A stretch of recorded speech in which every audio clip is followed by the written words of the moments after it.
All right, good afternoon, everyone. Welcome to the Pickens County Board of County Commissioners regular session on Wednesday, May 22nd, 2024. I am serving as chair today. I'm Kelly McNicholas Curry at the request of our appointed chair, Greg Postman, who is out of town. And here in the room, we have Francie Jacober and Patty Clapper and Commissioner Steve Child joining us online. Thank you all. Nice to see you. And I will look to staff to request any additions or deletions to the agenda. Yes, Madam Chair, we do have one addition and formal resolution to approve changes to the opening hours for the administration building. And this is going to be to accommodate during the snowmass work that's happening in the canyon, the snowmass canyon there that CDOT's going to be doing. The request is to open the building at 9 a.m. instead of the 8:30 normal time. And that would run a length through the single lane closures, which we've been seeing May 28th through the 1st of July, so we would request at least through the 4th of July. And I think Rye was going to talk to you about a resolution along those lines. Okay.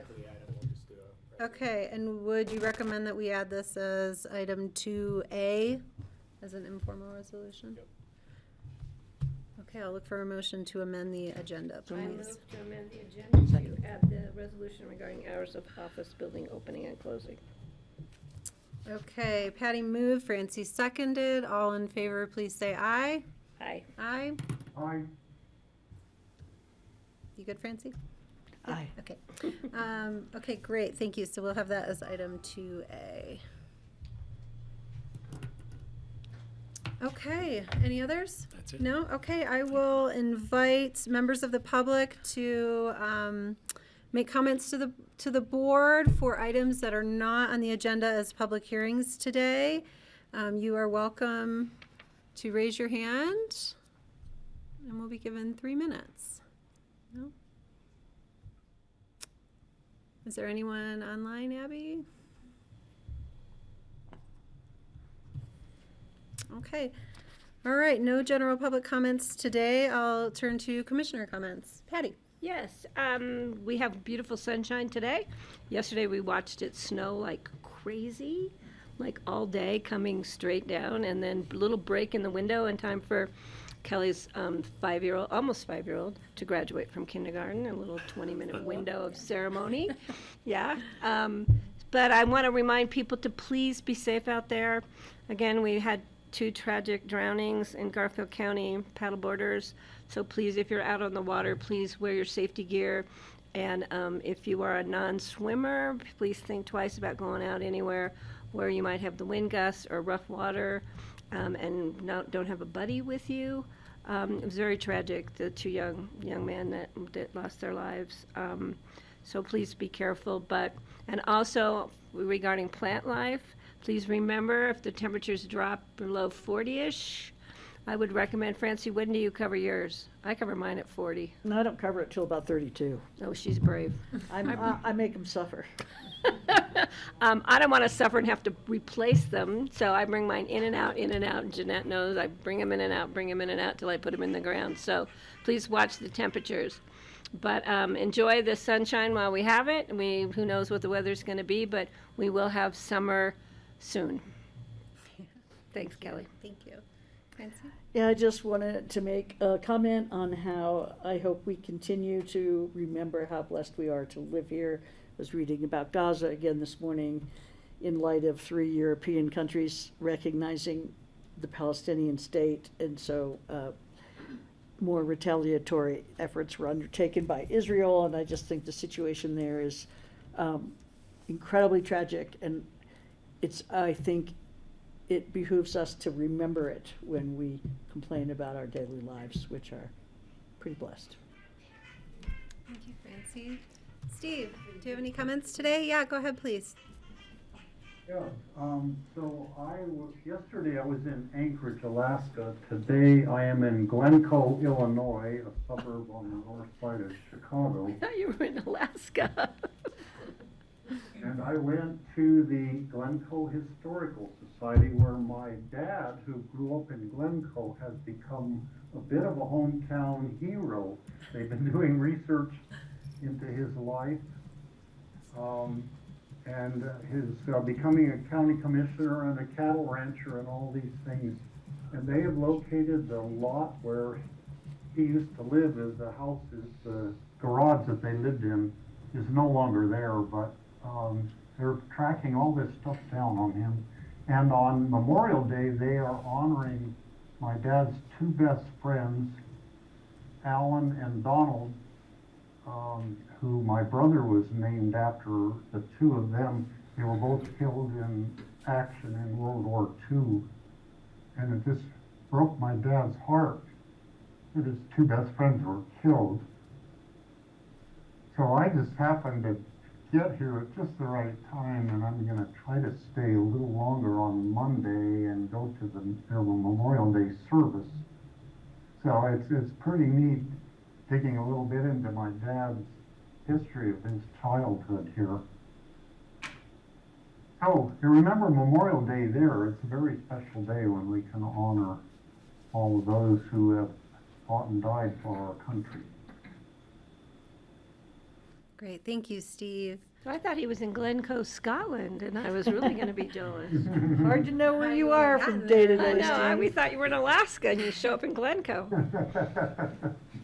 Well, thanks for I was joining on the red-eye remotely. flight. If I get a little bit tired, I didn't sleep a whole lot on the flight last night getting here. Great. Well, we don't have too extensive of an agenda today. Thanks, Steve, for joining us during your travels. My comments today, I would note that the Wheeler Opera House is celebrating the 40th anniversary of its reopening from 1984. So they have a bunch of events planned this weekend. If you are interested in checking some of those out, I think just I'll have be to jump in attending. here. So one of my good friends plays piano for Judy Collins. Oh, no And kidding. she is performing on She Saturday is. night. Yeah. And I know. so we're going. Oh, cool. He's an incredible pianist. He's been with her for, I don't know, 50 years maybe. Oh, my gosh. And then I also just want to ask that the community keep in their prayers our fellow colleague and Councilman Ward Howenstein. He's undergoing a significant surgery this week. I saw him last night and spent some time talking with him. So please keep him in your thoughts for good health. And with that, I will go ahead and turn to the consent agenda. We have minutes of May 8th, as well as a ratification of the assessor's recommendation on an abatement petition over $10,000 submitted by the Vandemore family. Do any commissioners wish to pull either of those items for discussion from the consent agenda? I'm good, leaving him Yes, I'm on. okay. Okay. Then is there a motion to approve the consent agenda, please? So moved. I'll second. Okay, Patty move, Francie second. All in favor, please say aye. Aye. Aye. Aye? Okay, great.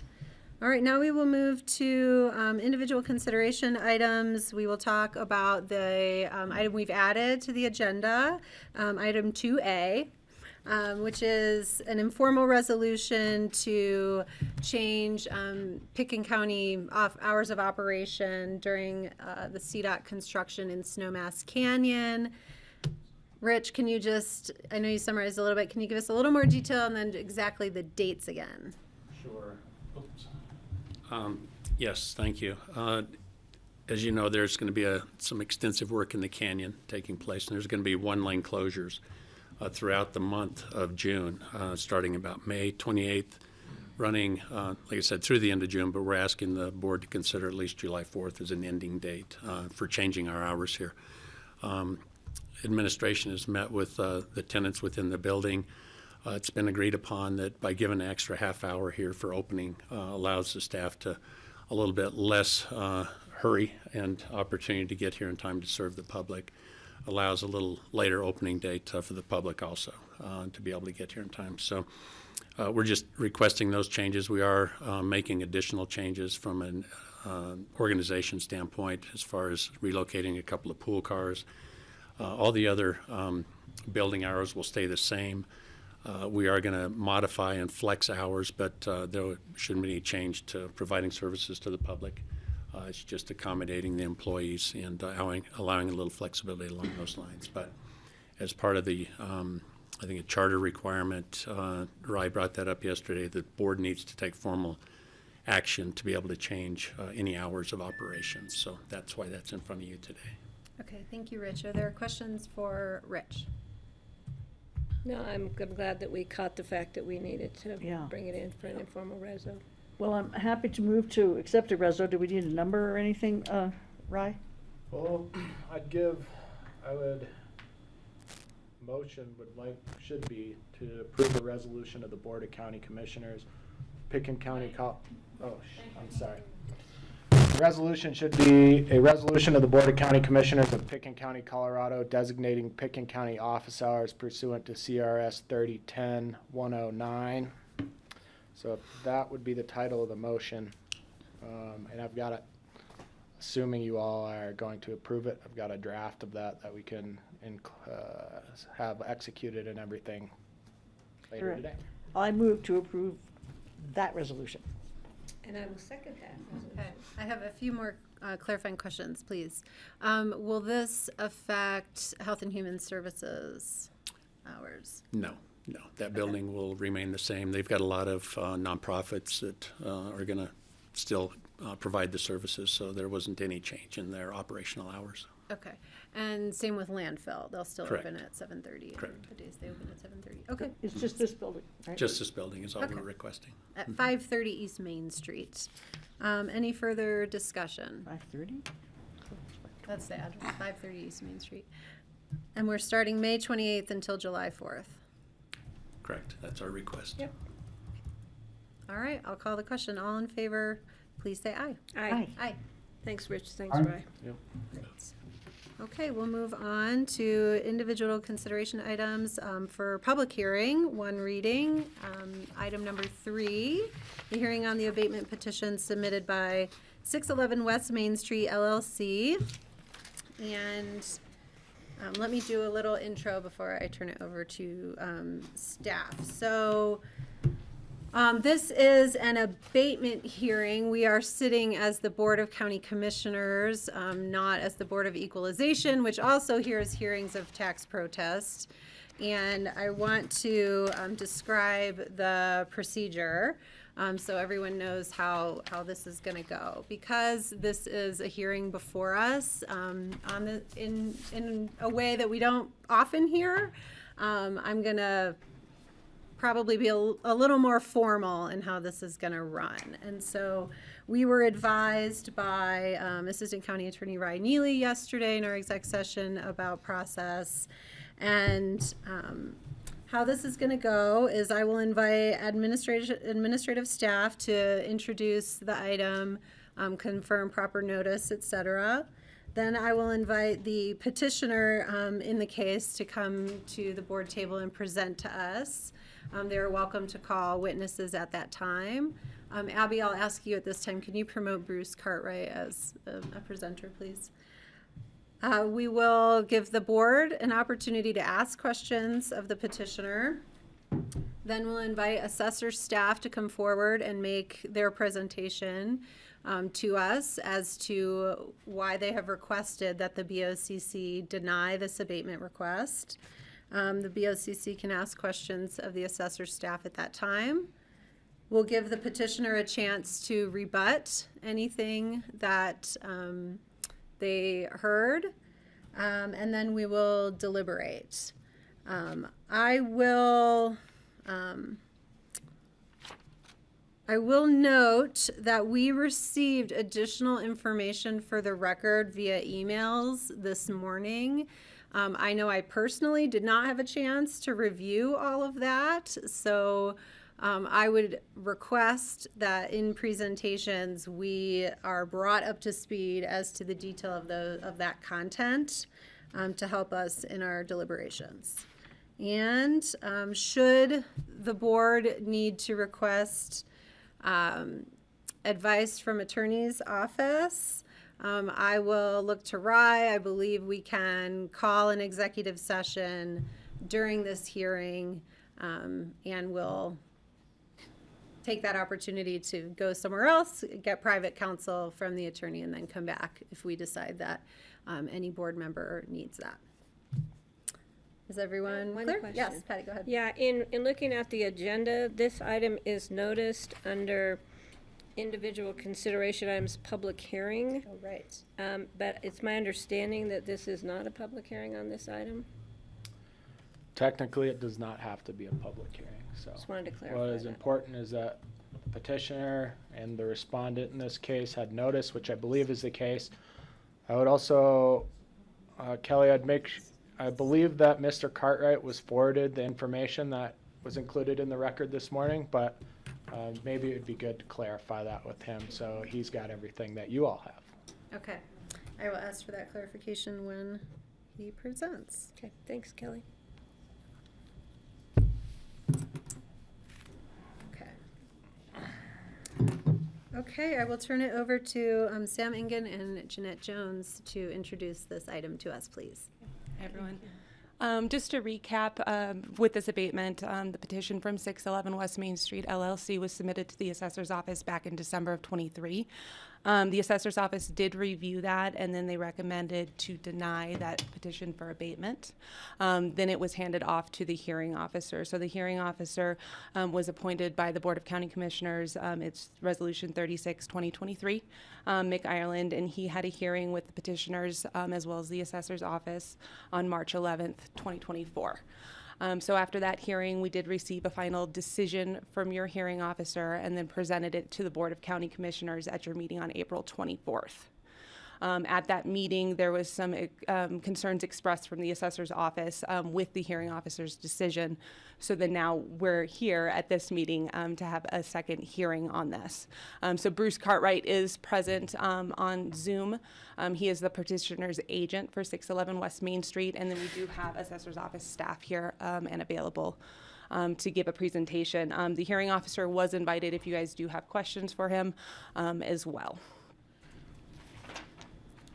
So I will hand it off to you. Would you like the petitioner to present Yes, first? I do want to see if there's any questions from the board. I just want some clarification, if I can look to Assistant County Attorney, about the role of the hearing officer in this process. Is that something the petitioner would call as a witness, or how should we treat that?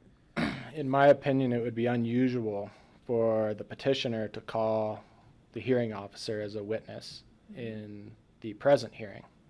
I think that would be procedurally pretty strange. You all, particularly the chair, have the ability to conduct the hearing in the manner that you want. So if you wanted to seek some clarification from Mr. Ireland, that would be fine. I wouldn't necessarily recommend you do that, but if that is a strong desire of this board, that's okay. It'll muddy the record a little bit, but procedurally or historically, my understanding is that has taken place. Whether right or wrong, that has happened in the past. So here we are.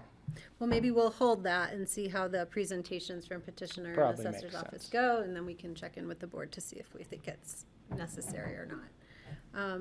Okay, can I request, can you confirm that notice was properly given to the parties to conduct this hearing? Yes. Okay, great. Okay, thank you very much. Any other questions for Sam or Jeanette from? Oh, good, thanks, Kelly. Okay. Well done. All right, I will invite Mr. Cartwright as the representative to the petitioner. Linda, you're going to join? Okay, come on up, Linda, and introduce yourself as well. I'm Bruce Cartwright with Cole. Hold on, Bruce, we can't hear you very well. Let's see if we can, if you could turn up your microphone, and we'll see if we can turn up our audio. Okay, try again. Is that any better? That is better. All right, great. My name is Bruce Cartwright. I am with Cole. I am the agent for the Good afternoon. I'm Linda Manning. I represent the ownership of 611 West Main Street LLC.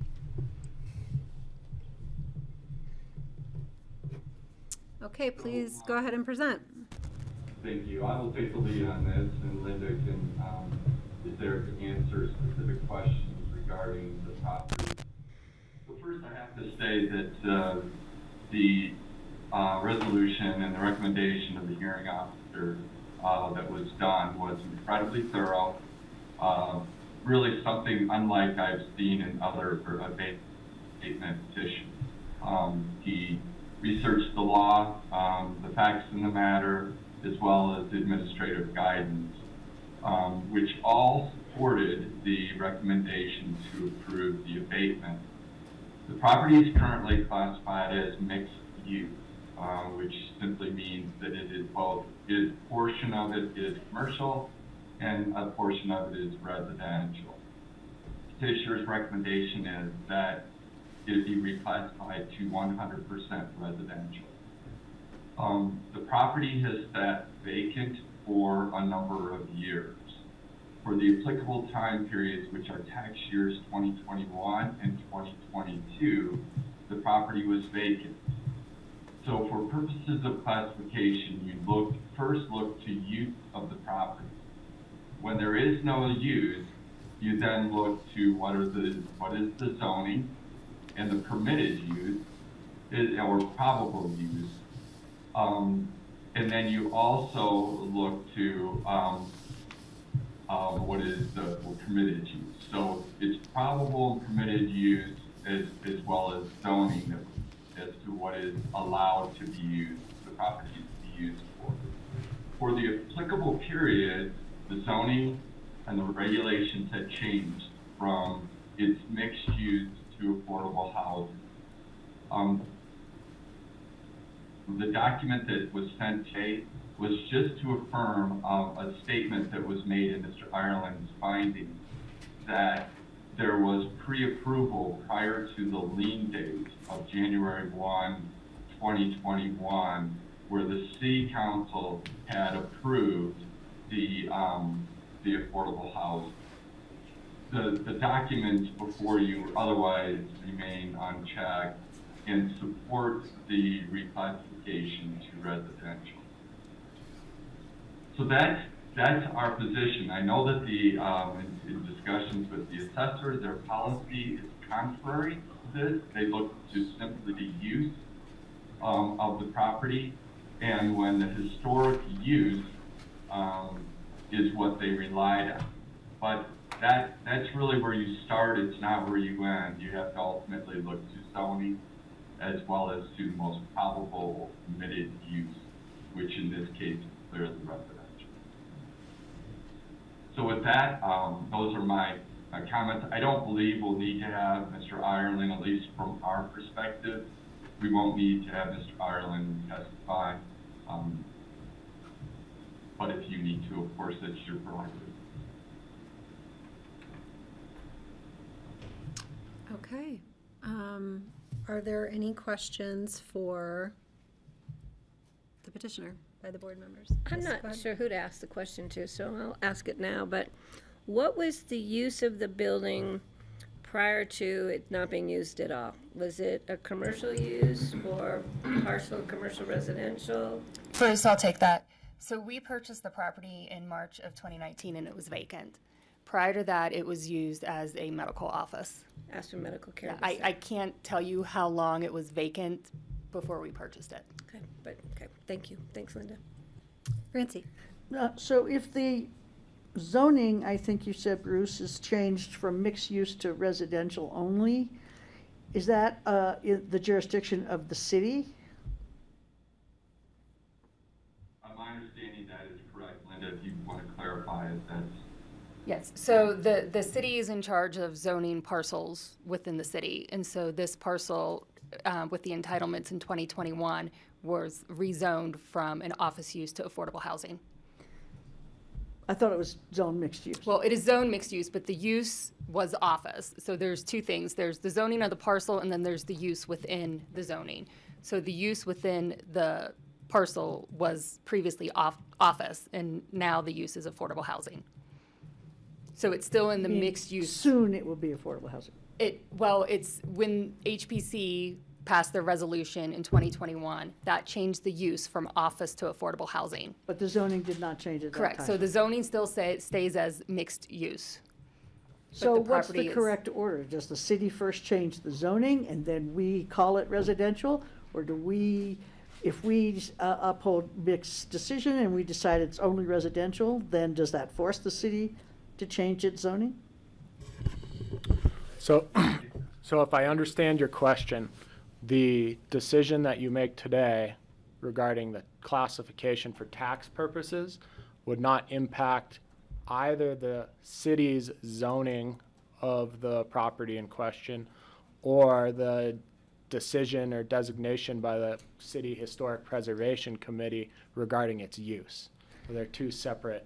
So if the city keeps the zoning at mixed use there, it's okay to have within mixed use zoning strictly residential or strictly commercial and not mixed use?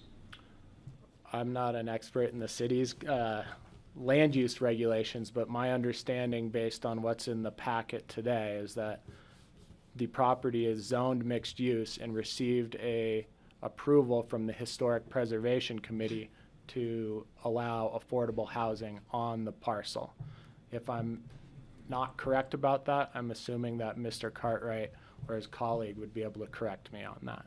And if I may add to that, the zoning is mixed use, but within the mixed use zone, there are uses by right and then conditional uses. So a use by right is commercial, office, affordable housing.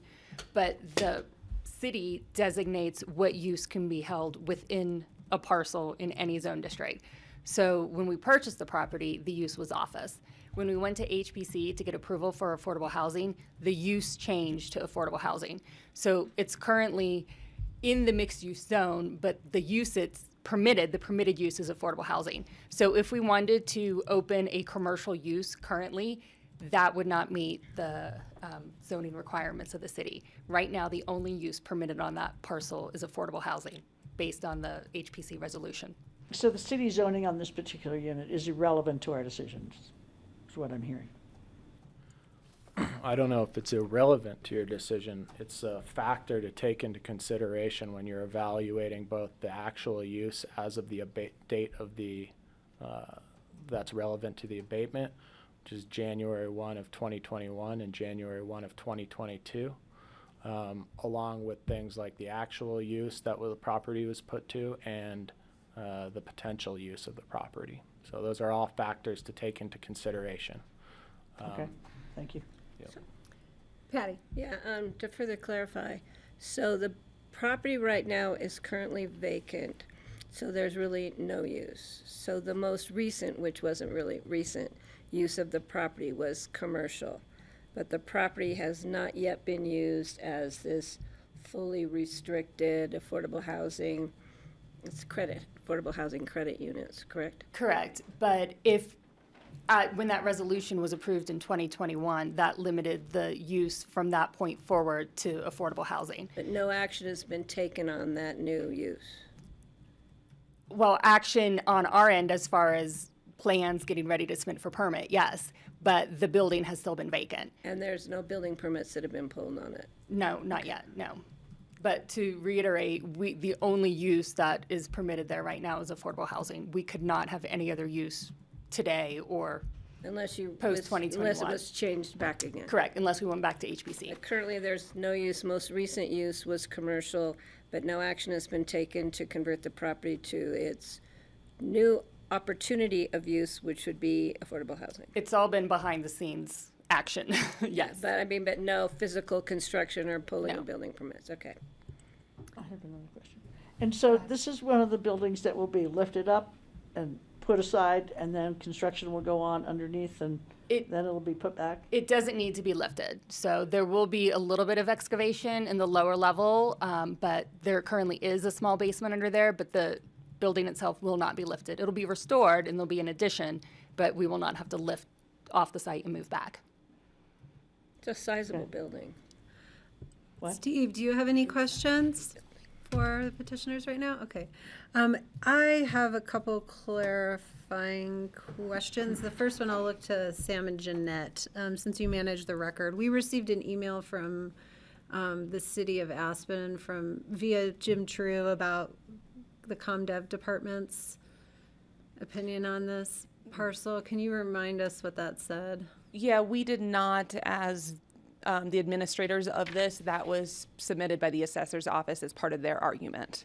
Okay. So I they would can wait until clarify. that point. Okay. Yeah. Thank you very much. And then I guess Linda, has there been any changes to title that relate, like a deed restriction or some other change to title that preserves the affordable housing use on that parcel in that way? There will be a deed restriction, but it has not been finished yet. I mean, we need to build the units and then designate the category for them, and then the deed restriction takes place. Okay. So it's in concert with the CO. Okay. Thank you.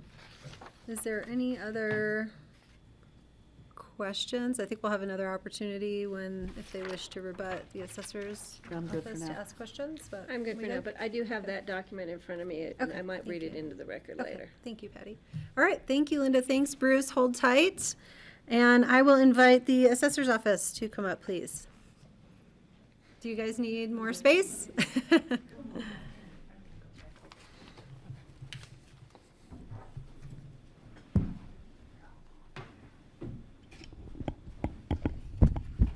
did you say you had her email from Dimitri? I have it right here for you, but you can read it in the record if you'd like. Well, it's up to the chair, if that's okay with Kelly. I do think that it's already, if I'm correct, it's already in the record as attachment F to today's. I just could Post use a reminder action, what exactly sure. it says. And the resolution wants to do itself that. is attachment E to today's item, so. All right. Please introduce yourselves and Yes. go ahead. Thank you, Madam Chair, and thank you, Board, for having us up here. My name is Dan Popish. I'm the Deputy Chief Appraiser for the Assessor's Office. I'm Wendy Schultz, I'm the chief appraiser. I'm Deb Amesberger, I am the assessor for the assessor's office. All right. Well, and just so everybody's clear on dates and things, we established that we received the abatement at the end of 2023. Petitioners can file back up to 2 years back for an abatement. And so the years in question are for 2021 and 2022. And our assessor's office is charged with valuing and classifying property as it stands January 1 of every year. So when we receive an abatement, we received this one in December of 23, we'll start the work on basically inspecting what needs to, or basically find out what needs to be for this property. And so we were able to go by an inspection in February, basically confirm that the building appeared to be vacant. It was still set up as an office. There was some commercial use that I can explain later on the outside that we can explain later if you have any questions on that. But basically, it comes down to our office has to value in use or the most recent use of a property, and we cannot value or classify based on intent. And as we all know, there's a lot of resolutions out there. Even with something that finally has a permit, if you have a vacant piece of land, we don't set you as residential until building has started. So our office policy is essentially if you break ground and pour the foundation, then you're switched from vacant land classification to a residential classification. And so that's how the Colorado revised statutes direct us, is the value in use. And so for us to say it's, yes, what it's intended to be, we understand that, and we think employee housing is great. And what I said in our previous hearing is as soon as it's starting to be used for employee housing, we would gladly change that. But our vision was if there's no change currently in the property, then there's no reason for us to change it to residential, just to be fair and to be consistent with everybody else. We'll have folks asking us, I have ag land, I'm going to put my house on there, but please don't switch me from ag land to residential because they don't want the tax break for ag land is much less. The taxes for ag land is much less. So to be consistent with our office, we want to value the use of the property when it happens. And so I think the way our policy is, as soon as we see the permit and building come through, then we would gladly change it. And so part of our research beyond the inspection was first to ask APSHA, and included in the packet, there's an email from Cindy Christensen saying they don't have any idea yet with this one. There's emails from Bonnie, who is the chief building official with the city of Aspen, who says, no, the zoning has not changed. Basically, nothing has changed. And I asked if there were any permits out like you did, Patty, and she said, no permits yet. And so really, I think it's not quite there yet. Once they get their permits and they get rolling, and fulfilling what that resolution in 2021 says. Item 1 on the resolution has a laundry list of things that they need to accomplish first before they're given the employee housing credits. And so if you have any questions for us, yeah, by all means. I'll jump in. Can you just help explain how this mixed use property is treated? 'Cause Sure. Some of it ostensibly is residential and some Yeah, of it so ostensibly is commercial. it's been, a small portion is residential upstairs, and then the whole downstairs, per my photos that you see, is kind of set up with office space for commercial. And so mixed use, from, again, my limited understanding with the city zoning is, along Main Street here, we have single family I homes. just want to ask how you assessed it as a mixed. Right. If it's assessed as mixed use, so whatever portion is the residential rate and whatever portion is the commercial rate. Can you just explain that a little bit? For Right. that property. So, and for the longest time, it's been in this account where the residential portion is 900 square feet upstairs, and then the lower portion, commercial, is, I want to say, 1,200 or 1,500 square feet on the ground level. So the abatement request is just to change that lower level portion. The whole building To residential. Yeah, okay. right. Got it, which- thank you. I know this is very tedious, but thank you. That's all right. Okay. Any questions? Yeah, I have another Or- question. Go ahead, Francie. So, we haven't seen the plans, and you haven't seen the plans for what's going to happen, but I'm assuming that the entire building will become a unit of residence that's part of the affordable housing, or? And again, I'm We not don't sure, know. I don't want to speak to hypotheticals because Yeah. I haven't seen a permit or plans of what they're, Okay. yeah. I have another question. So, some of the guidance that the packet indicates we should follow is related, there were 3 parts: use, zoning, and then I forget the third part, if you could help describe that to us. What I wasn't clear about is if those are sequential or in priority, or if it's just a list. Like when you guys, I don't know how you're guided as appraisers, if zoning is less important than use, and then whatever the third thing after zoning is less important than zoning and use, or Right. do you look at them all together, or is one sufficient? If the first one is met, it's sufficient, you don't have to look at the other 2. Can you help describe that a little Well, bit? as an appraiser, and I tell people this all the time when they're building and we go visit a property and they say, are you the zoning or ComDev building department? And we say no, because we're not here to police, we're basically here to value what things are. And so if there's a zoning issue that might affect the value of the property, we can certainly talk about that. But we're really just, an appraiser is to see, what the building is or what the site is. And so to answer your question, we don't really see it as sequential or if all points have to be met. We just see, what is the current use or most current use. And we feel like we would be inconsistent changing something on intent because, especially in this town, there's a whole lot of intent to what things can be. Yes, there is. And really, we got guidance from the city, so we're in agreement with the city of Aspen saying, until something changes, they don't change it. So the chief building official, Bonnie, basically said, resolutions are just ideas of what someone can do, but for them to change it, it requires a permit, go through the process, and inspected, and that's in the building code, and I think it's in our building code as well, for our ComDev. So if you want to be commercial, if you're commercial and you have to go to residential, there's a whole lot of steps you have to take, and then you have to be inspected and make sure that it's can be used as a residential building for safety concerns and things like that. I have a question. Go ahead. My question is about the valuation, which I know is perhaps not pertinent to our decision in this. But it seems to me that a property that was bought in 2019 for $3,200,000 is now valued at $2,400,000. I'm not quite sure what's happening there. That's very unusual for this area, or almost any area in America. And I don't know whether this is related to the assumption that it's going to be affordable housing, and so the value went down.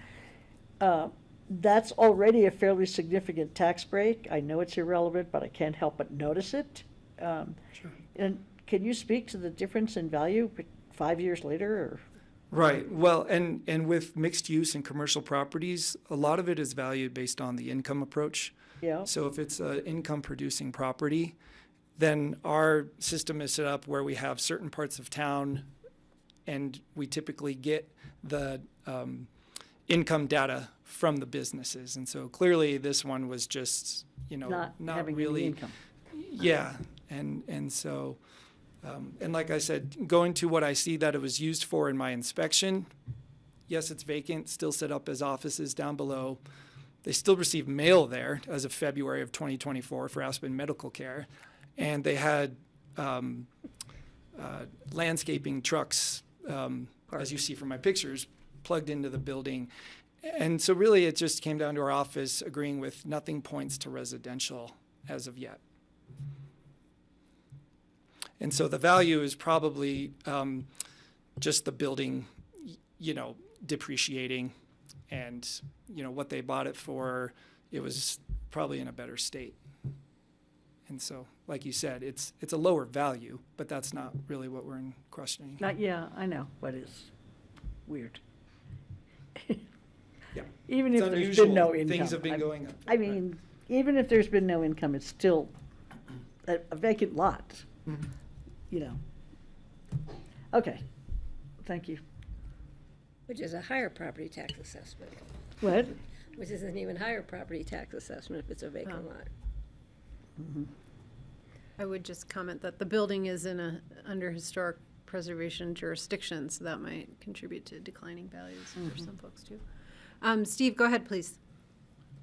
Yeah, Dan, you had mentioned that you had noticed some activity that was indicating commercial use on the outside of the building. Could you explain what that was?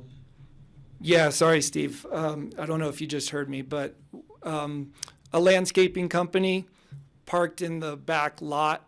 And if you have the packet, I have pretty good pictures of all of the trucks and equipment. Basically just using the building plugged in, probably for, engine block heaters and keeping the equipment sound. And then just mail still delivered there for Aspen Medical. Okay, so the landscaping company was using it as a staging area, basically, using the parking lot for a staging area. I called the landscaping company and asked them, and they just said it's an agreement we have. They didn't get into too much detail with me, but they just said it's an agreement we have with Mark Hunt to park here and use the electricity. Okay. Not in exchange for money? I don't know. Dan, can you clarify for the board when you made that observation? Yes, I believe it was February of 24. Okay, thank you. Yep. If you would like me to read this. Yeah, go ahead, and then It's in the packet under Exhibit F. It is from Jim True, the city attorney, to Dan Popish, and I'll just read it. It's just a couple of sentences. I asked the community development, that meaning Jim True, I asked our community development director. He indicated that the owner had a land use approval to convert the mixed-use building to 100% affordable housing. It appears they could apply for a permit at any time at their discretion, but as Bonnie noted, Bonnie is in the city building department. Chief building. They have not done so. The building has been vacant for several years now. However, this is in bold, however, it is ComDev's position that until the project has an AH deed restriction on it, it remains commercial/mixed use, period. Let me know if you have further questions. Jim, as in Jim True, City Attorney. Thank you, that's helpful. Okay. This is probably I just want to ask for a little more clarification, because and just what you guys are thinking through, because when I read the hearing officer's findings to the record, the thing that I'm pulling from is, I'm going to read it. It says the relevant factors established by the property tax administrator for classifying property are: 1, the actual use of a structure. In this case, it's vacant. I think we seem to have agreed that it's vacant. 2, the zoning and any other applicable use restrictions, which here, mixed use, it can go either way. It can be commercial or residential. So I don't know if that directs us well. And then 3, probable use. We have indications in the record about the efforts to get change of use approvals, nothing recorded to the title. So it's a little murky. Everything is a little murky to me about, none of these are kind of solid, 3 solid criteria that say absolutely one way or the other. And it says, see the assessor's reference library at 7.4, mandating these 3 factors must be considered when classifying property, and then referencing a Colorado Court of Appeals case, Mission Viejo versus Douglas County Board of Equalization. So I guess those were the 3, when I was saying the 3 criteria, that's what I don't know. I could use just a little more clarity from the assessor's office about how in the case of a vacant building, like, what are you thinking about? In the case of a zoning that can go either way, what are you thinking about? And, a probable use that can go either way. Right, and we really had to throw out the idea of probable use because there's a whole lot of properties that have probable use. And for us, it's just goes back to the zoning did not change. And so we're in agreement with the city ComDev that just nothing needs to change right now. So if the zoning didn't change, and then the other one was, sorry, remind me of it again. Just the actual use. The of actual structure. use, right? So that is the question, and we all know that. Is it being used for residential? We say no. Got it. Okay.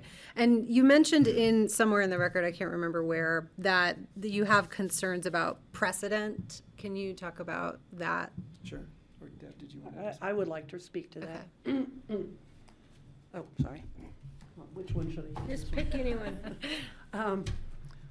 If this abatement is approved and goes through, it will set a state precedent that we do not value property based on use as of January 1, which is a state statute. It will imply that we can value based on intent, and that would be a bad precedent to set for the state. Any other questions? I have a question. I don't know if it's for the assessors or for Bruce or Linda, but in order to be classified residential with a 900 square foot residence in it, but nobody's using that residence, that casts doubt on that for me, particularly in a town where a residential unit is one hot item. So, I mean, to even have a 900 square foot residence unoccupied on Main Street can't help but sort of affect my interpretation of this building. It's just really unusual in Aspen to have an empty residence. So it does make me question the idea of calling it residential. it influences me. It may not be legal, but it does influence me. Do you want to respond, Dan? Well, no, I agree. And one last thing that I think we wanted to state was the assessment date is January 1st of every year. So when this resolution was finalized, it was October of 2021. And so the years in question are 21 and 22. So if anything, we feel that January 1st of 21, no resolution, there may have been resolutions proposed, but there was not a resolution finalized. So ultimately, again, we say that there hasn't been any change, and the resolution has, a laundry list of things that need to be completed for this. So again, once we see the process starting, we would be happy to make the change. Is the residential unit occupiable? Does anybody know? It was upstairs, so I don't know. I wasn't able to go inside. Okay. Is that a word, occupiable? They'll No. have a chance to rebut. Did they attempt to request abatement for 2019 and 2020? Which I understand they're not allowed to do because the 2-year time limit passed, Yeah, but. no. So this is going forward though into 23 and 24. So they have filed a petition for years 23 and 24. That we really want to see Sure. what this decision will be. I see. Okay. Steve, any questions for assessor staff? No? Anyone else? Okay, I will. I have one more Oh, question sorry. for the staff, if you don't mind. Yes, please. So the table on page 19 of our packet, I don't know if that relates to any numbers you have, but it's the page where you say deny, and then it shows the abatement for 2021 and 2022 in a table, and it has the 2 tax brackets, one for commercial and one for residential, and then it has the actual value for the year. But do we actually have anything that shows the difference in the amount of taxes owed? You don't have it in front of you, I don't believe, but I think I presented this to Deb. I believe it was going to be, if it was switched from mixed use to solely residential, it was around $12,000. But I can get back to you on that. For each year? Oh, yeah, I'm sorry, here. Do you have, and I don't know what page numbers you have on this other abatement. It basically says for 2021, the assessed value would be taxed at $11,575, or the refund would be $11,575 if it was switched to residential, and for 2022, the refund would be $12,077. So, That's all we're talking about here? yeah, Yeah. it's not a lot of money, Really? like we said from the beginning. Not much? It's a classification issue. It's the precedent. Yeah. Okay, Patty. thank you for that, I'm Dan. just going to kind of make a comment here for thought. And my concern being, having dealt with these issues for many years, not specific to this one, but, this process for many years, we have so many properties out there where people could come in and say, well, I intend to use it this way rather than this way. But in this case, this applicant, the petitioner, has taken some action towards changing the use as far as going through the city process at some level, but it's taken no actual physical, concrete work action to change the building from all commercial. To change the building from a mixed use with the residential upstairs, the commercial on the main floor, to an all residential affordable housing. No physical action has been taken in that manner. We don't know when that might occur. And so the Or fact. if. Yeah, or if, but I understand the intent is to follow those resolutions that we do have, and I do have in front of me with all the bullet points that you need to check off to get to where you want to go. But at this time, that building is vacant, but it does show some questionable commercial use. The fact that commercial vehicles are parked there and utilizing that as a quote-unquote staging area or plug-in area, that's commercial. Unless those folks are living in that 900 square feet upstairs and they're plugging in their cars, which I don't think is the case. So that's of concern to me, is how this this may well apply to other properties in the county and throughout the state possibly, for just the use of the word probable or intent to use the property. I also want to say that I appreciate the hearing officer's in-depth, thorough explanation and case reference, which, believe it or not, I find fascinating to read those cases, and can understand them as best I can, not being a lawyer, but that information, I think, was very helpful for me in understanding the bigger picture, but bringing it back to the picture in front of us, I still have concerns about the use of this property being fully residential and tax that under residential tax classification.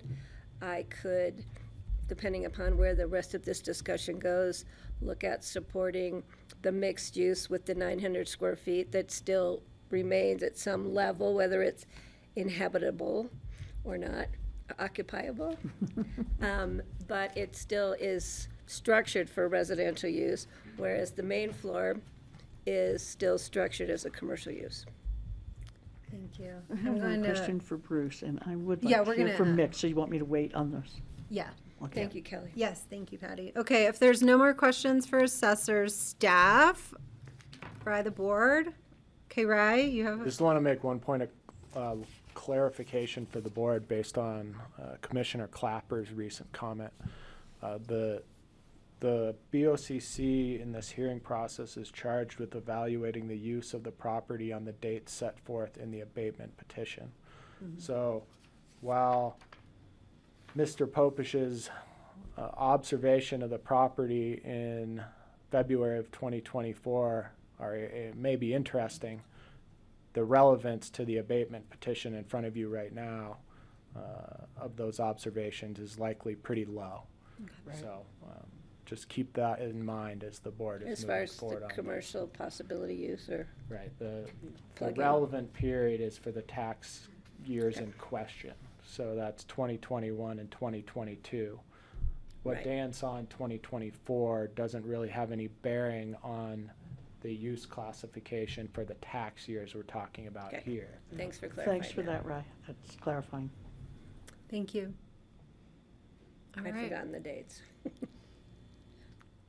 Okay, thank you. We're gonna invite Linda back up and Bruce. Thank you, guys. Thanks, Deb. Thank you. And Bruce, if you wish to Thanks, Danny. provide additional response to what you've heard so far. Okay, thank you very much. First of all, Dan asked the question, Popish asked the question, is there residential use? In one of his considerations for changing this from a mixed use to residential. But the other relevant question is there commercial use on the property?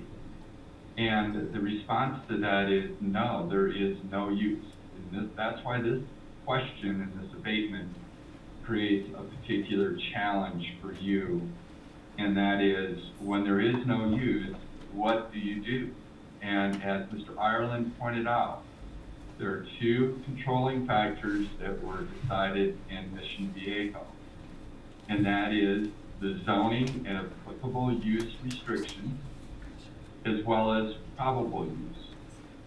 And I believe that the answer to all of those, given the facts you have before you, including the email that I sent to you this morning, where in October 27th, City Council meeting where it was approved for affordable housing units to be used on this property. That is the most probable use, and it is within the use restriction.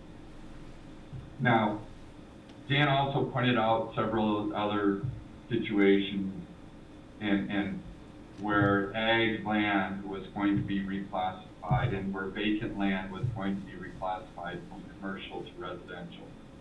Those are different situations than what you have here. In order for a property to be classified as residential, it has to have a residential dwelling unit on it. And that means that you have to have some form of a structure, be it the foundation or even further development.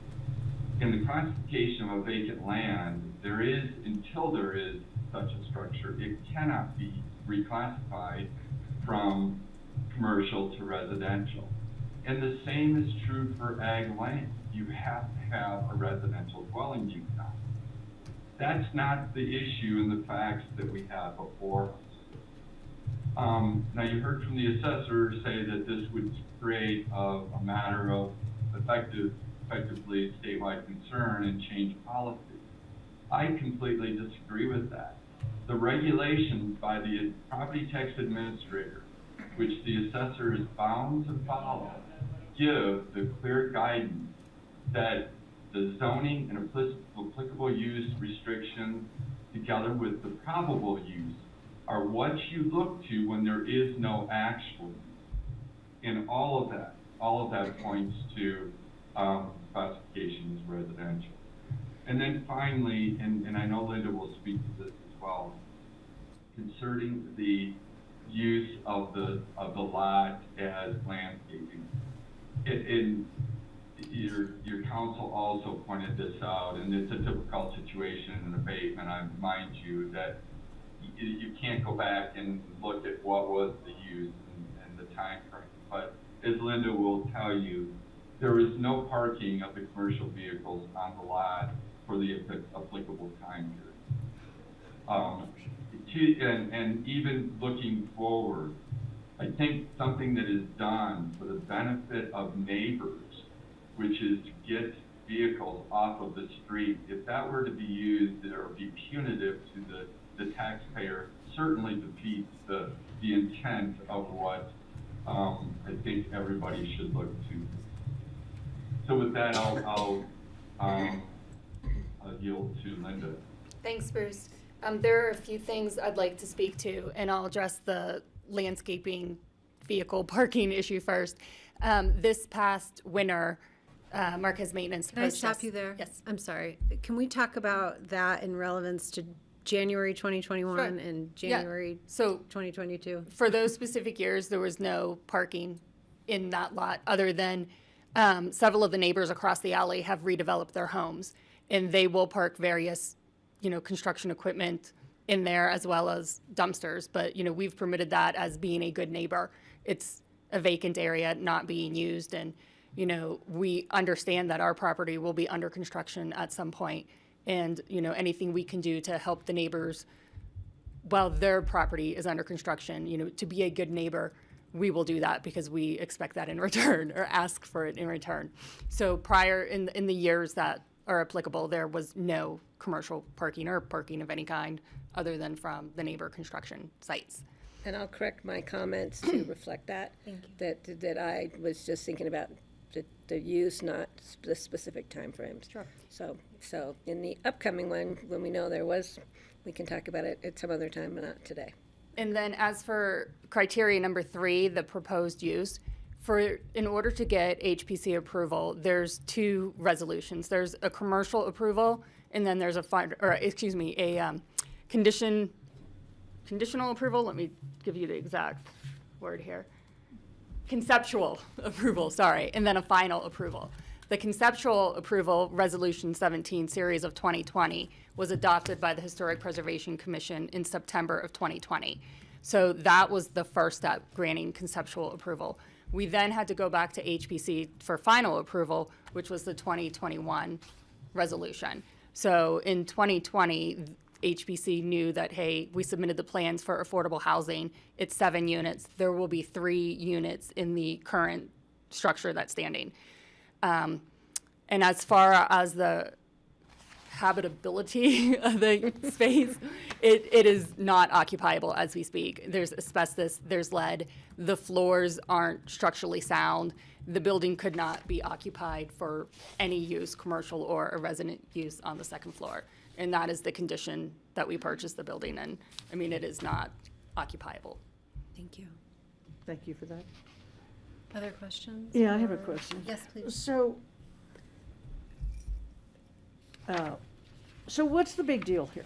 Why can't you wait until you actually have residences on the property? Why are you pushing it so that when you bought it, it was a commercial use, and now you're saying that immediately, because of HPC saying you're going to do this, you really want it changed going back to 2021. So why? What's the motivation for this? Why not just wait until you can actually show us that it's residential? Well, to us, it's a matter of principle. You know, we have multiple properties in Aspen, so if we were looking at one property, you know, your point of, oh, it's only $12,000 and it's Mark Hunt, why can't he just pay for it? You know, I mean, we've got dozens of more properties in Aspen, all in various states of development. And to us, it's a matter of principle that, you know, we purchased it to be affordable housing. That's what we've gone to the city for over the last 3 years to make happen. In our mind, it should be classified as affordable housing. But it's not affordable housing now. It will be, you know, and that's what our approvals are for. So, I mean, for us, commercial versus residential, you know, we, Bruce can tell you, submitted petitions to have the valuations for how many properties, Bruce? Probably 15. And this is the only one that's gotten this far. You know, we've settled the majority of them. So this one was part of the 15 to 20 properties. I can't be influenced by other properties that you own, sorry. No, but I'm just in the context. So this was not the only property we said, oh, you know, this valuation seems off to us. We had, you know, probably 15 other ones that went through the process, and this one just got to this point. Okay. That's helpful. Any others? No, I just need to hear from Mick at some point. That's fine. Steve, do you have any questions for Linda or Bruce? No questions? Okay, Patty? No? Okay. We have had a request. Thank you, Linda. Thank you, Bruce. We have had a request by Francie to invite Mick up. I think Francie has some questions she would like answered. I just want to make sure we have agreement on that as a board. Our attorney has advised us that it would be a little out of the ordinary. I was saying it would be unusual if Mick was a witness for the petitioner. If the board has some questions from clarification from Mr. Ireland and he's avoiding testifying about the facts of this case, that would be probably beneficial. Okay, can you clarify should Mick stick to what's in Let's the stick record? to what is in his decision and in Okay. his record. If you're seeking some Okay. clarification on that, that would be proper. Okay, I'd like to stick to what questions Francie might have. okay, that's, Okay. okay, so Francie, you clear on the Thanks, Mick. Yes, yes, I Okay, am. thank So- you, welcome, wait, let's have Mick introduce himself, please. Hi, my name is Michael C. Ireland, and I am your appointee as a hearing officer to make recommendations to you for the disposition of appeals of assessors' decisions on a property tax appeal. That's all I do. I don't make a ruling, I make a recommendation. I am not here as a fact witness. Rye is absolutely right, I couldn't be. At first, I don't have any facts that aren't of record, and second, I couldn't testify to them if I were, because that would be conflict with my role as a hearing officer. Thanks, Mick. I just want to ask you about the agricultural recital on this. The agricultural land where the petitioner in that case asked not to be converted to a residential rather than agricultural property, or whatever the next thing was going to be after agricultural, until there was actual foundation or something. Bruce actually referred to it just a little while ago. That seems to me to be the opposite of what you're asking here. It seems to me that the equivalent in this case to that would be that this couldn't be reclassified residential until the residential construction begins. You understand where I'm seeing the Yeah, I discrepancy? think I understand. Okay. Which And you case can was correct that? me if I don't, but my recommendation to you was, Steve, can you mute Steve, Okay. please? okay, That's okay. can you hear me, Steve? It's a housekeeping lady. at I know this it's hotel long room. distance. Okay, my recommendation to you is predicated Maybe turn on, his camera off, too. is in case predicated he does on something funky. the ruling in Mission Viejo that you have and the BAA's ruling on a property that was the reverse. They wanted it to be commercial instead of residential. That's what it's based on. The rulings by the Court of Appeals are superior in their effect to the regulatory scheme. In other words, the Court of Appeals can overrule that. And what mattered in this decision was, as Kelly pointed out, there were 3 factors there. But what is unmentioned, and I tried to bring it up as best I could, is that an approval, a final development order, precludes commercial use without an amendment to that order. In other words, you have to go back. Because in the city of Aspen, you can't have simultaneous approvals, like a deck of cards, and say, well, the market's changed, so I'll play this one. And there's a commercial demand, so I'm going to go commercial again. I'm going to go back to. You don't retain that underlying previous allowed use when you apply for, and the HPC grants you a development order. Now, you can go in and say, we don't want our development order anymore. We want to be commercial. You can do that, but it's a hearing process. But what I found in this fact pattern was the petitioner had precluded any commercial use after getting the development order, which affected, for sure, 2022.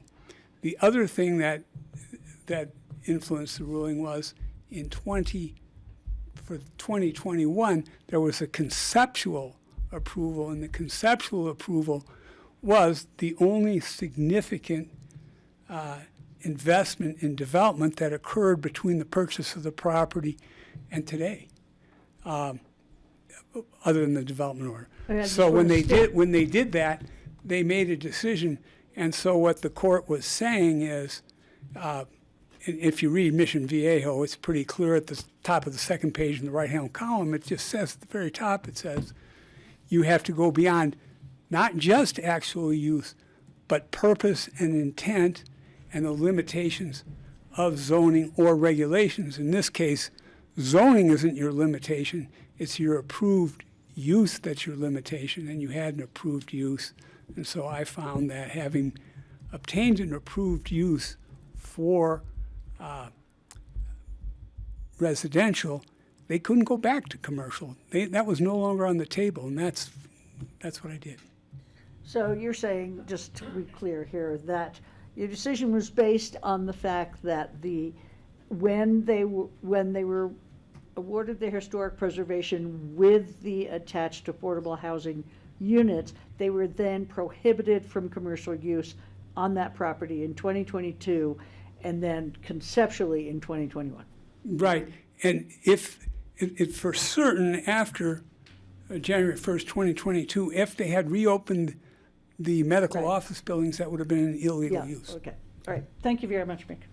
Are there other questions for Mick? Patty? Well, no, I just want to know how then how do I deal with the statement made by the city attorney that until such time as a deed restriction, an age deed restriction is put on the property, it remains commercial mixed use? Well, That's the from the city attorney. zoning is not affected. The zoning is there. In other words, you have zoning that is underneath your Right, uses. I understand that, but from So what the I'm zoning reading, isn't affected, but the uses are affected, and the city would tell you, and I put that in a footnote, you can't have simultaneous approvals and play which one you want according to how the market's going on any particular day. This right, I applicant. understand that, Okay. but So I think he's referring to the zoning, not to the use, the We can approved deliberate. I use. have some deliberations on this as well. okay, yeah, Okay. okay. Thanks a lot, Mick.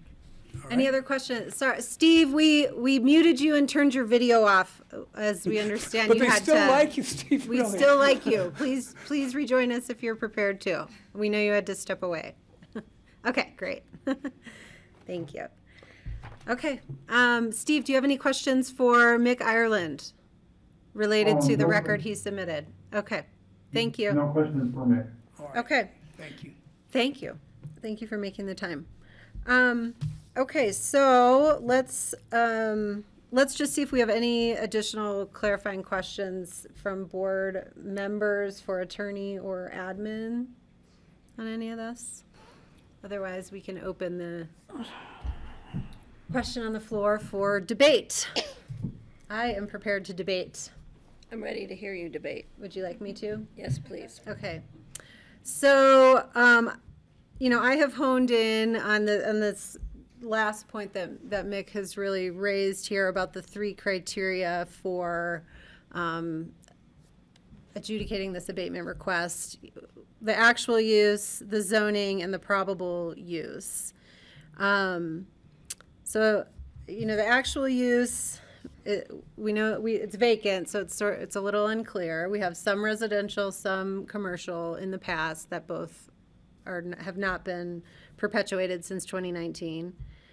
The zoning, I continue to rely on ComDev's input to us about it being mixed use zoning, which allows for both and allows, is supported by the mixed use assessment, which is what our assessor's office have done. They have applied the partial residential assessment and then the partial commercial assessment in this building for those years.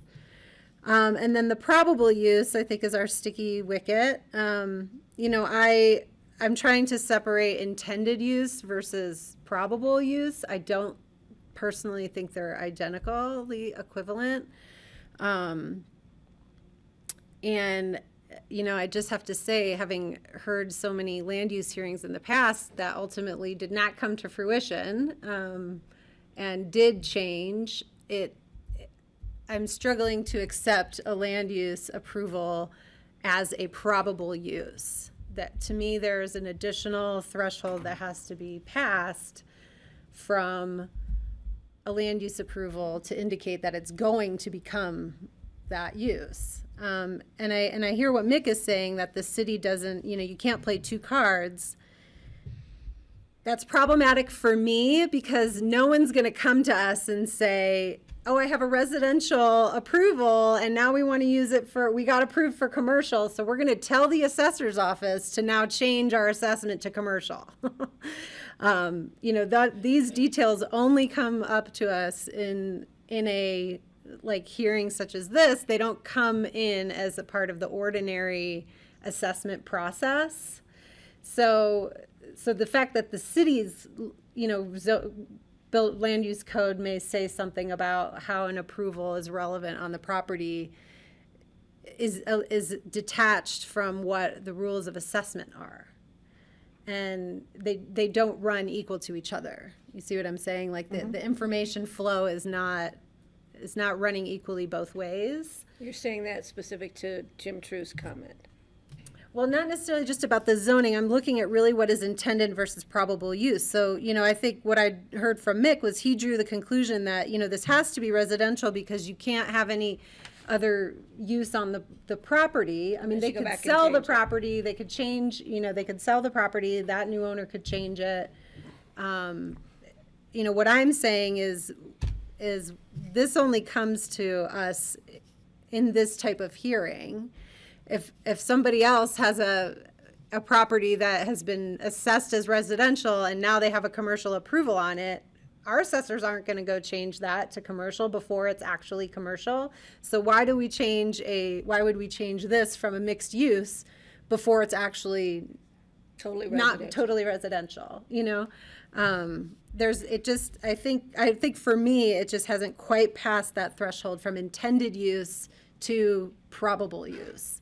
There's something more that needs to happen, and perhaps there are other tools that could have been used in this case to make that. But that's sort of where I'm at, and I'm happy to be further debated. Can I add to Go that? ahead. Well, and I agree with what you're saying, but for me, even further, that is, how long does this intended or probable use go on until the actual use is effected? And from what I'm seeing, it could go on, and I don't know, and we don't have anybody from the city to say, well, this resolution of approval from 2020 with HPC, that has an end date. You know, like it expires after 20 years, and from there, if you don't build it, you go back to 2019 or whatever. So I don't know that, but how long can you perpetuate this intention without actually affecting it and actually building the residential and getting the deed restriction put on the property so that it is in effect residential use for the entire property? And that's a concern to me. Yeah, me as well. And in terms of Mick's point about, well, you can't do anything commercial on it if the city has said that it's going to be used for residential in the future and it's now historic preservation and that, well, that's until they ask, and who's to say they aren't gonna ask? You know, I mean, I would say that in 2021, even though they went through the steps of getting this approval from HPC and showed their intent to do affordable housing, there's nothing to assure the assessor's office that they're not going to change their minds and not follow through. So while I think that commercial use was prohibited until they changed their minds to officially, is sort of irrelevant because the possibility was there, and how could the assessor's office sort of read their minds about how committed they really were to follow through with this, particularly since they have like 15 properties or whatever that they're making decisions about. It seems to me that would lend towards sort of fluid approach to their properties, but that's beside the point. So I don't think that I haven't seen any evidence of commercial use in 2021 or 2022. However, the last use for it was commercial. And so that leads me to be more likely to support the assessor's office than the petitioner at this point. Well, could I add? Sure. And I want to commend the applicant or petitioner for their intention, intended probable use of this property for affordable housing, for these housing credit, which I think is a great idea that the city does. And I hope maybe this will incentivize some action being taken to actually convert this property into its intended use, which would be this affordable housing, which, as we all know, is a big issue throughout everywhere, the country. But as for current, the fact that no action has been taken is of concern to me, and when action will be taken is of concern to me. Or if action will be taken is of concern to me. So, and I think a mixed-use property tax with the 900 square feet, appraised at the residential and the remainder appraised under commercial is appropriate at this time, and we'll have to see what actions are taken on the property in the future. Yeah, I just want to add one more thing about Sure. the mail coming to the medical. That to me is meaningless because I get mail from people that lived with me like 15 years ago, and so I don't think that's pertinent, and I also don't think that parking vehicles there without any compensation is relevant either. I accept that that's a good neighbor. It doesn't affect my thinking about whether or not it's commercial. The only thing that affects my thinking about the commercial category is that it has not been in use since it was commercial. So I don't see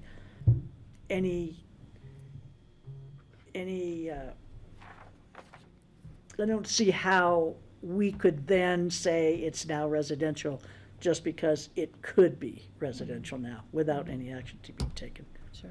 Thank you. Steve, go ahead, please. So, the statements that Patty was making really rang true with me. The fact that this building has been sitting there vacant, the residential part was vacant as well as the commercial part. Both of them, the owner could have been using the residential part for residence, and he could have been renting out the commercial part to a commercial business because it's set up for a business right now. And the fact that he wasn't doing that is just a lost opportunity to the owner, but it doesn't change what the building have been used as and could have been being used as for the last 3 years. The fact that they have not converted it to residence yet, or haven't even gotten the building permit, to me indicates the owner is just as liable to change his mind and want to put a commercial in the bottom as to put residence in there. I don't see anything to indicate otherwise. Besides, they're following a paper trail of decisions with the city, but the building still sits exactly the same as it was. I side with our assessor's office on their decision. Okay, thank you. I think we've reached a decision. I just have Francie, go one ahead. more thing, and I think that when this, no, I don't really need to say, it's just conjecture. No. Okay, I think what I'm hearing is that this board is deciding to deny the abatement petition submitted by 611 West Main Street LLC. I will note that they continue to have appeal procedures available to them, as I understand it. Sam, I'll look to you. They can appeal to the Yeah, Board of so once you Adjustment. guys make your decision here today, we will send out a notice with that decision and then explain that they do have further options to appeal through the BAA. which is the Board The Board of Assessment Appeals Which is at the state level? at the state level. Yeah. Okay. And then beyond that to Colorado courts, should they wish. Rye, do you need anything more formal than that for us? But we'll call a motion and a vote on that. That's all I was going to suggest. I believe that the form that, there's a form in your packet right now that, There's a resolution, sorry, it's a resolution in your packet. I believe it's, which is the abatement petition. I believe it's in the abatement petition, which is attachment A. Let me make sure that's correct, though. Yep, Under section 4, decision of county commissioners. yep, exactly, under decision of county commissioners. And that form looks like it needs to be modified based on whatever motion and decision is made by the board today. And it sounds like Okay. Sam is I'll read the prepared to first make part. that modification to the form based on any action you all ultimately decide. So I'm just going to read it with the correct adjustments. Thanks. Okay. Whereas the County Commissioners of Pickens County, State of Colorado, at a duly and lawfully called regular meeting held on May 22nd, 2024, at which meeting there were present the following members. I will, for the record, note all 3 assessor staff: Deb Bainsberger, Wendy Schultz, Dan Popish, Linda Manning, Bruce Cartwright, Mick Ireland, as well as the 4 of us, with notice of such meeting and opportunity to be present, having been given to the petitioner and the assessor of said county and assessor Dan Popish being present, and petitioner Bruce Cartwright being present. And whereas the said county commissioners have carefully considered the within petition and are fully advised in relation thereto, now it be resolved that the board agrees with the recommendation of the assessor and the petition be denied. That's a motion. I will make the motion, as per stated by Kelly McNicholas Curry, Chair, Thank you. Acting Chair. I'll second. Thank you, Francie. Any further discussion? I do, again, I want to thank the petitioner again for the intent of this property to be used for affordable housing, and I'm hoping that we get to see that come to fruition soon, much sooner than later. Okay, all in favor, please say aye. Aye. Aye. Steve, I note that you said aye. Aye. Thank you. Okay, thank Steve, you, You everyone. can send housekeeping to my house if you don't need them. Thanks. Thanks, Linda. Yeah. And Mick. Where is my, here we go, agenda. Okay, how are we doing? Does anyone need a break? Would we like to go through this next I don't need a break. item? Let's keep going? moving until Okay. we get to the last one. All right, we will move on to individual consideration items. Public hearing, 1 reading of a transfer of liquor license from Airport Liquor, Inc. to Roxy's Spirit LLC. Hi, welcome. Sammy Inigan, Administration. Today I have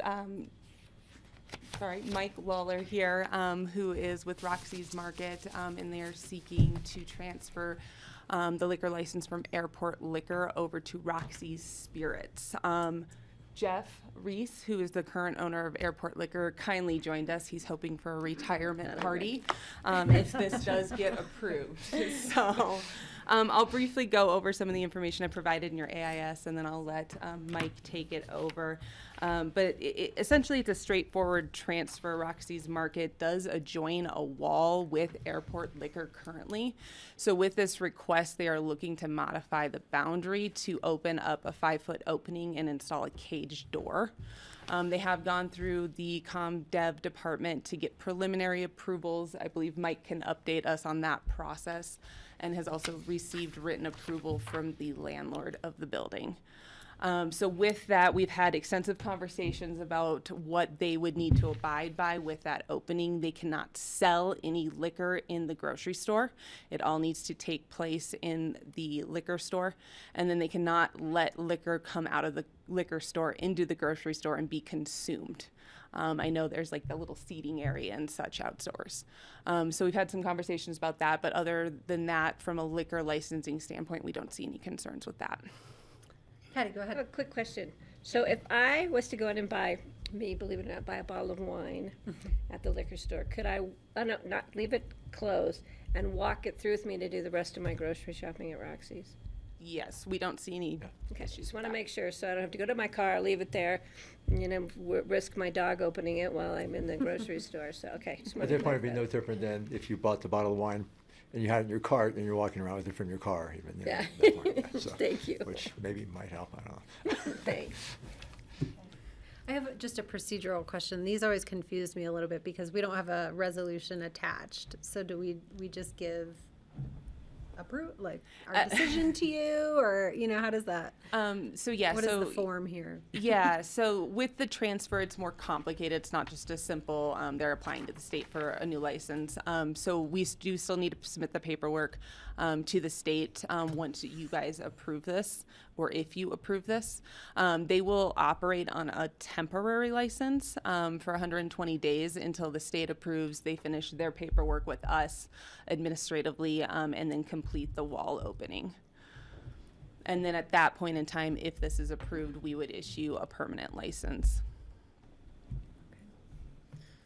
Okay. I'm inclined to approve it. Do you guys want to hear from Yeah. Mr. Lawler Yeah, a little please, bit go about ahead. Yeah, I mean, Welcome. it's pretty much on the notes. It's just, yeah, we've been next to the grocery store, next to the liquor store since 2009.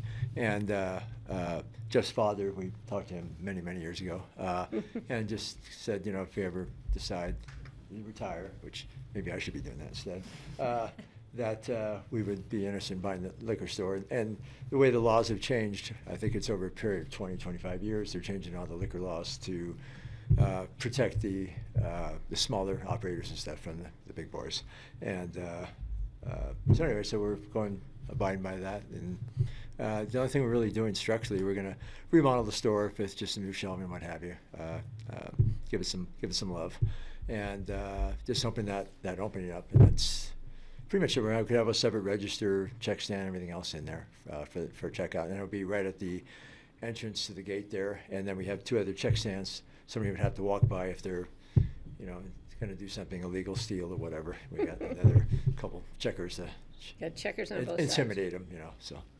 Yeah, I did have one question. Okay, and I just want to understand. So you're the owner of Roxy's Market. That's correct. Myself, and my you're wife, the owner of the Roxy. liquor store, and then there's a separate landlord that owns the building that Correct. is on board with this per the. And we're per signing the the patent. lease Okay. tomorrow for that. So, Yes. yeah. Okay. Thank you very much, Francie. Go ahead. I thought I read in the packet that the only way into the liquor store is going to be through Roxy's. That's correct. So you're going to close the door that goes into the liquor store to the That's outside? correct, yeah. By We're the gonna ATM. Because the reason is part of it too, it's, for that door, it's, if we continue to operate the way it is, with the building department and planning, we'd have to put handicap bathrooms in, mop sinks, lunchroom area for employees technically, and we have all that in the grocery store, and so that makes it available to the employees in our and potentially in the liquor store that we'll run, they have access, and it's all ADA approved at that point. I see. Where it's Yeah, it'd almost be impossible, not it seems impossible. but- weird to me, though, that you couldn't go through the door into the liquor store and then into Roxy's to use the bathroom or whatever. It's, The door at the parking lot on the, yeah, and actually the door right now is at 35.5 inches, which doesn't make ADA requirements, so we have gosh. to do a new store frontage. So you just have it as you're just grandfathered in. Yes. So when you change ownership, you have to then come up to standards. Correct. I got it. And we Thank have you. everything in the building department's permits submitted for the 5-foot opening, so, Okay, yeah. I get it. Yeah. Well, it sounds like a great idea to me. Thank you. it sounds like such a great idea that I'll make a motion to approve. Well, hang on. Okay, I'll second, and then we'll check in, see if there's any further discussion. And Steve, this is a public hearing, so. Oh, that's right, sorry. Steve, do you have any questions? No questions, and I don't see any problems with approving this. Okay, let me go ahead and see if there's anyone in the room or online that wishes to comment on this request.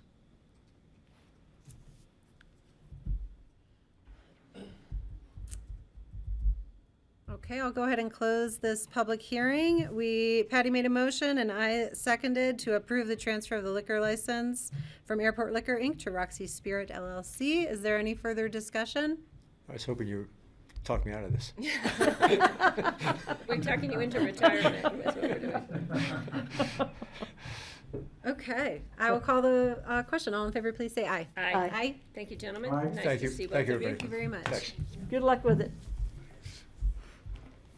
And good luck with retirement. Yeah, congratulations. Thanks, Sam. Yeah, you're gonna have to find something to do, you realize that. My wife will love it.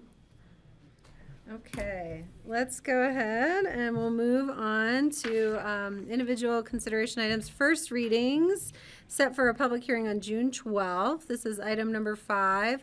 A resolution of the BoCC approving an intergovernmental agreement between the City of Aspen, Town of Snowmass Village, Aspen Fire Protection District, and Roaring Fork Fire Rescue Authority for wildfire monitoring camera funding and operation. Hi, Jeff Kruger. Thanks for waiting so long. Good afternoon, everyone.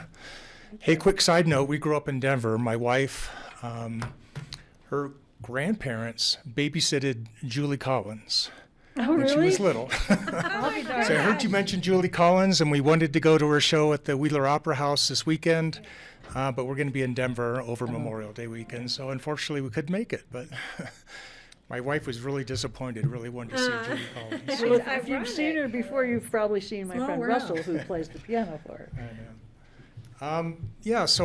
Thank you for the opportunity here today to discuss a very important public safety initiative. My name is Jeff Kruger. I'm the telecommunications manager for Pickens County. I was actually hoping that Aspen Fire was going to join us today. They planned to join us. He had to run off over to North 40, so I suspect something came up. But if they do join us, please, please forgive them if they don't make it. But today we have before you a resolution to approve an IGA for the funding and operation of the wildfire camera detection system.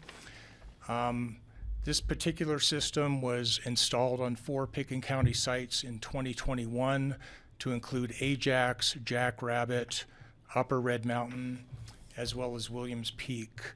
Aspen Fire kind of had the foresight and the vision to recognize this technology early on, how it could be good to advanced wildfire detection going forward. The county cooperated with them and installed them on 4 county facilities. Today, these cameras are installed on 43 sites throughout Colorado. So they really had, the vision, and we were really the first in Colorado, and I think actually the first in the nation to start installing these cameras. Recently, we did install one at Elephant Peak, and that was through a donor, Stefan DeBates, who owns the Redstone Castle. So we've been very fortunate to have donors throughout this process as well. The original 4 cameras were through a donor from Aspen by the name of Jerry Hosier. And so again, just a wonderful effort by our citizens to help contribute to this. You may have seen in the paper today, there were 2 articles on another camera that we'll be installing at our Crown Mountain site. This again was through this was a split cost between Roaring Fork Fire as well as another anonymous donor that contributed half of this. So this entire process has been donor initiated, but now we need to kind of take over and the operations and funding of this going forward. So this IGA really covers that operation and maintenance of the camera system. It is also asking for a $32,000 contribution by the county. This will be assessed on a yearly basis. The IGA is actually multiple partners. It not only includes Pickens County, Aspen Fire, but we've reached out to the city of Aspen. They were involved last year. And we have 2 new partners, which are the Roaring Fork Fire District, as well as the town of Snowmass Village. So I think they all recognize the importance of this. And in fact, every one of those boards or town councils has actually approved this IGA. Pickens County is the last remaining one. We saved the best for last, by the way. So yeah, Pickens County is the last remaining county to sign on to this. And again, this is a first reading. We are looking to do a hearing for public comment, as well as second reading on June 12th. Go ahead, Patty, yes. Yeah, when this first came before us, it was, experimental, and it's pretty fascinating. And I don't have a problem supporting it. I just have questions. And I'm going to look at Rich Engelhardt. The county has a specific RFP process. Does that come into play at all with our contribution of funds? I know the fire district is the one that worked with Pano AI, and I know they did probably very thorough, but I want to make sure it's clean with our RFP process. Yeah, and I can look to Jeff, but I think in a case like this, we can do a sole source through RFP. Is that right? Your mic's not.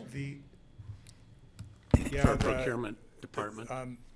The managing agency is Aspen Fire, so they did the research. They're doing the contracts. This is not really a contract with Pickens County. Okay, just want to make sure we're Okay, clean on okay, that. yeah. The other thing is, where's the money coming from? Yeah, What we're a fund? contribution to this, not a. Right, but- we're not under contract. Right, what fund is the money coming from the county? It's coming from the BoCC general fund. Right, yeah. This is the way it was set up actually last time we did this, through a supplemental appropriation that's going to be coming your way. So it'll come from that same funding source. It was the same approach that was used last year. Right.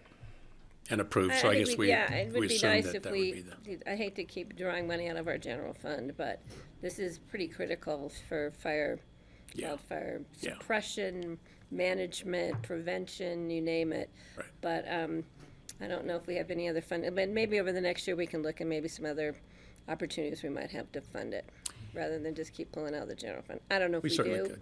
but it's a question. Yeah, no, I think it's a good question to ask. We could certainly do it. We were just following kind of the path that we had Yeah. used last time, so. I think I brought it up last time too. Oh, Let me ask a clarifying question Quickly, on that though, on point. funding, Oops. because we added additional partners, we've. Right. the But I cost is appreciate that. coming We asked for down, that too, so which is thank good, you. so, But yeah. let's just see what we might be able to do in the future. Will the second quarter appropriations come to us before second reading? It will. yes, it will actually. Okay, so we'll have an yeah. opportunity to Yeah. discuss the appropriation before we approve it on second reading. Okay, that's helpful. Yeah, I think we have 2 readings on the second but quarter, at least but one. at least we'll be moving it forward. Yeah. Okay, thank you. Sorry, Francie, go ahead. Yeah, I just wanted to say that 32,000 is a lot cheaper than fighting an out-of-control wildfire. Right. So, it seems like a pretty reasonable investment. Yeah, but I just think we might have other opportunities to fund it. No, I understand. What is the distance these cameras can view? They're around 20 miles circumference. So there's actually, the county is going to have 6 cameras once the Crown gets installed. There's also cameras on Lookout Mountain as well as Sunlight Peak through Holy Cross Energy. And so between Glenwood Springs and Aspen, there's going to be 9 cameras total, which covers the entire valley floor. So that's it's Did it pick it's up great. the recent camera fire at the Crown? Do you know? The Crown camera is not installed yet. Was it sure? But it So may there'll have. be one on, It could have, yes. there'll be one on Sunlight and on Williams? Are we talking about the Williams Peak that's over by Sunlight, or is it a different Williams? Williams Peak? Peak is near Old Snowmass. Oh, it's a different Williams Peak. Mhm. Okay. Do you have further presentation for us? I do not. Okay. Any additional or questions for Jeff? This is a first reading. I'm happy to make a motion Go ahead, please. to approve on first reading a resolution approving an intergovernmental agreement between the City of Aspen, the Town of Snowmass Village, the Aspen Fire Protection District, and the Roaring Fork Fire Rescue Authority for wildfire monitoring, camera funding, and operation. I will second. Okay, all in favor, please say aye. Aye. Thanks, Jeff. Sorry. All right, we will see you for second reading on June 12th. Thank you. Okay, individual consideration items, public hearing, second reading. Item number 6 is a resolution of the Board of County Commissioners approving an intergovernmental agreement with Garfield County for a 5th amendment to the Colorado and Community Services Block Grant. Hi, welcome. Please Haircut. introduce yourself. I like it. Nice hair. Wow. Dorothy Hamill is in the room. We don't miss a thing around here. Sure don't. You guys are, Really, we're going way back. you are going way back. Hello, everyone. Lindsay Maish, Director of Human Services, and I'm here with Norma. Go Norma Avila, Economic Assistance Manager. We also come bearing some gifts for you all today. As you know, this grant is one that brings in some funds for us to be able to do some outreach events for the community to really get the word out about Oh my some of the gosh. public benefit programs that we have. One of them, this grant specifically is for SNAP, but we blend and braid a lot of our funds to be able to do outreach, not just for SNAP, but for, SNAP, Supplemental Nutritional Assistance program. Thank you, assistance program, and our low energy assistance program, as well as Medicaid, all of the public benefits that we use. So we came with some gifts today. These are just some of the things that we hope you see out in the community in different ways. We've brought each of you one of these and one of these. What is that? This is chocolates. That's chocolate. Those are coffee cups that say LEAP on them for the low energy assistance. So it's really a way, if you know, when you're sitting here with your LEAP cup, especially around October and November, when we start with open enrollment and trying to get as many people onto these public benefits that are eligible and can enroll on them. So there's that. We're here today for second reading and public hearing on this grant that we subcontract through Garfield County with the Community Services Block Grant that helps with these types of outreach endeavors. Okay, are there any changes from first reading? No, ma'am. Okay, questions for I was Lindsay and thinking Norma? about the leap mug being perfect for my 5-year-old grandson, who tends It to is a sippy leap cup. everywhere. No. No, I just lost my other coffee mug, so this is great timing. They're nice ones too. All right, and we're grateful to Garfield County for their partnership on this. Any additional questions, Steve? Oh, no question. Okay. So I will open this up for a public hearing. Are there any members of the public in person or online that wish to comment on this IGA with Garfield County for a community services block grant?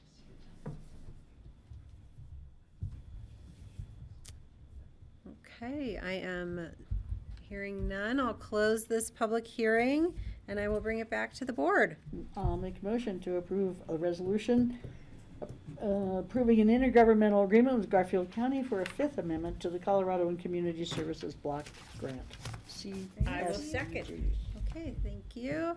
Francie motion, Patty second. All in favor, please say aye. Aye. Thank you, ladies. Thank you for Aye. being Aye. patient. Thank you so much. Thank you, ladies. Thanks for waiting for us. Lindsay, did you drive today? I have children's clothes for you if you would like them. Yeah, I did. Okay. I'm going to call a 10-minute break so I can run to my car and pass along some kids' clothes to Lindsay. We'll reconvene at 2 o'clock for our final item on the agenda.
Okay, welcome back, everyone, to the Pickens County Board of County Commissioners regular meeting on Wednesday, May 22nd. We are on our 7th and final agenda item for today's meeting. This is a public hearing and second reading, and I will do the damage of reading the entire thing. It's quite lengthy. And so we are considering an ordinance of the Board of County Commissioners amending Title II, Administration and Personnel of the Pickens County Code, Sections 204, Board of County Commissioners, Chapter 208, Standard of Conduct for Public Officials, Chapter 212, Citizen Boards, Commissioners, Committees, and Task Forces, Chapter 216, Records Management Program, and repealing Resolution Number 6, 2016, adopting the Personnel Manual and reenacting the Personnel Manual as Title II, Administration and Personnel of the Pickens County Code, Section 220, Employees of the Administration, and repealing Title VI, Health and Safety of the Pickens County Code, Section 620, Emergency Telephone Service System in the Pickens County, and Chapter 624, Emergency Telephone Services System in the Aspen Ambulance District. And we have staff here to present this item to us today. Hi, and I am Phyllis Mattice, now Senior Advisor. I've been working on this project for the past 7 years with Jeanette Jones. Hi, Jeanette Jones, Administration. I've been working with Phyllis on this project for the last 7 years. Okay, let's get it done. And this is a second reading. I'll apologize for saying first reading in my AIS. A little out of practice on figuring out what these things are. And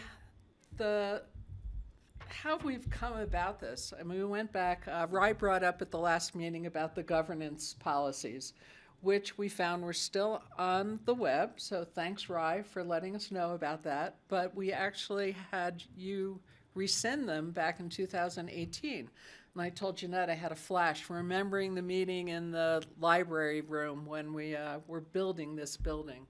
So that was the start of us cleaning up these policies and trying to get a simplified system of we have our home rule charter, we have our county code, we have policies and procedures.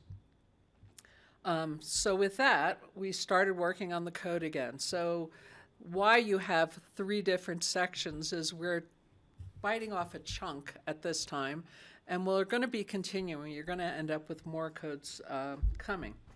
So for this one, it'll be the Title II, and I did change the titles of the sections to chapters because we found in the code they go back and forth, so we're trying to make them all chapters, so that's kind of a minor change. Okay. But just what's in the code, I'll let Jeanette go through and give you just the background of why we're doing this and what all is in the code, because I don't think anybody really knew this Title II existed for quite a while, considering the one section that we were removing was the geographic definitions of the Board of County Commissioner districts were from 15 years ago. So people hadn't been looking at this for a while. Okay, thank you, Phyllis. I think you are all really familiar with the Land Use Code. The Land Use Code is one code out of 12. The Land Use Code is Title VIII. And then the other components of the code, the chapters of the code now, are Administration and Personnel, which is the subject today, one of the subjects, Revenue and Finance, Campaign Contributions and Expenditures, Animals, which talks about bears, and it talks about cats, and it talks about dogs, it talks about the leash law, and all that has to do with our pets and our animals here in our community. Health and safety, public peace and welfare is reserved. We don't. That's Title VII. There's nothing in there at this point, but it's available if there's anything that comes forward. It's reserved for it.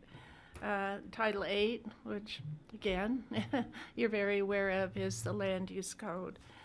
roads and public roads and public places.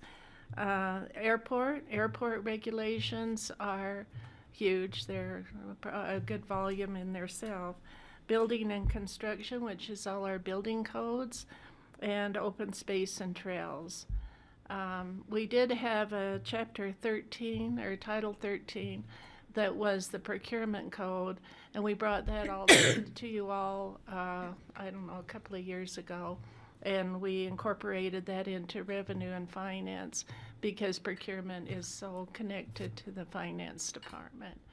So that's an overview, and there's I found one, I don't know, I heard it somewhere, or maybe one of the attorneys told me, it might have been John Ely several years ago, that Pickens County has the largest land use code in the country, or the second largest. There's a resort area back east somewhere that has a little bit larger one, but and that's what you all deal with a lot. But just so you know, these are the other titles of the code, and we're probably going to bring a few of them to you piece by piece, because like Phyllis said, we've been working probably 6 or 7 years on this, and we've created spreadsheets of comparison of the Home Rule Charter, the policies, the codes, a lot of conflicts. And that's why we brought the governance policies forward, because really that information or that language in the governance policies was pulled over from something else, Home Rule Charter or the code or a policy, and it was redundant. It was, so that's why we brought those forward to get those repealed. So anyway, that's Okay. Any questions on? So the code. That's very helpful, I think, for me and for the public, so thank you. So the Administration of Personnel, Title II, there are currently 4 chapters in there, of which there's the BoCC, the Standard of Conduct, Citizen Boards, and Record Management. From the past, I included in your AIS what changes were from first reading to this one. In the BoCC one, there were no revisions from first reading. And just Ellen Anderson is in the room, and she provided us some of her comments. So I'll go through the responses to some of the items that she had as we go, but she didn't have any comments in BoCC. She did in Standard of Conduct. The changes that we did add based on attorney recommendation added the clerk and recorder, the assessor, and the county sheriff into the code of conduct being applicable. Citizen boards, we revised the title to just be citizen boards. In the Home Rule Charter, the title is just citizen boards, and we thought that would be important to be consistent because we really didn't have the other titles that they had. And then identified the standard of conduct, and whenever I found the standard of conduct that's in the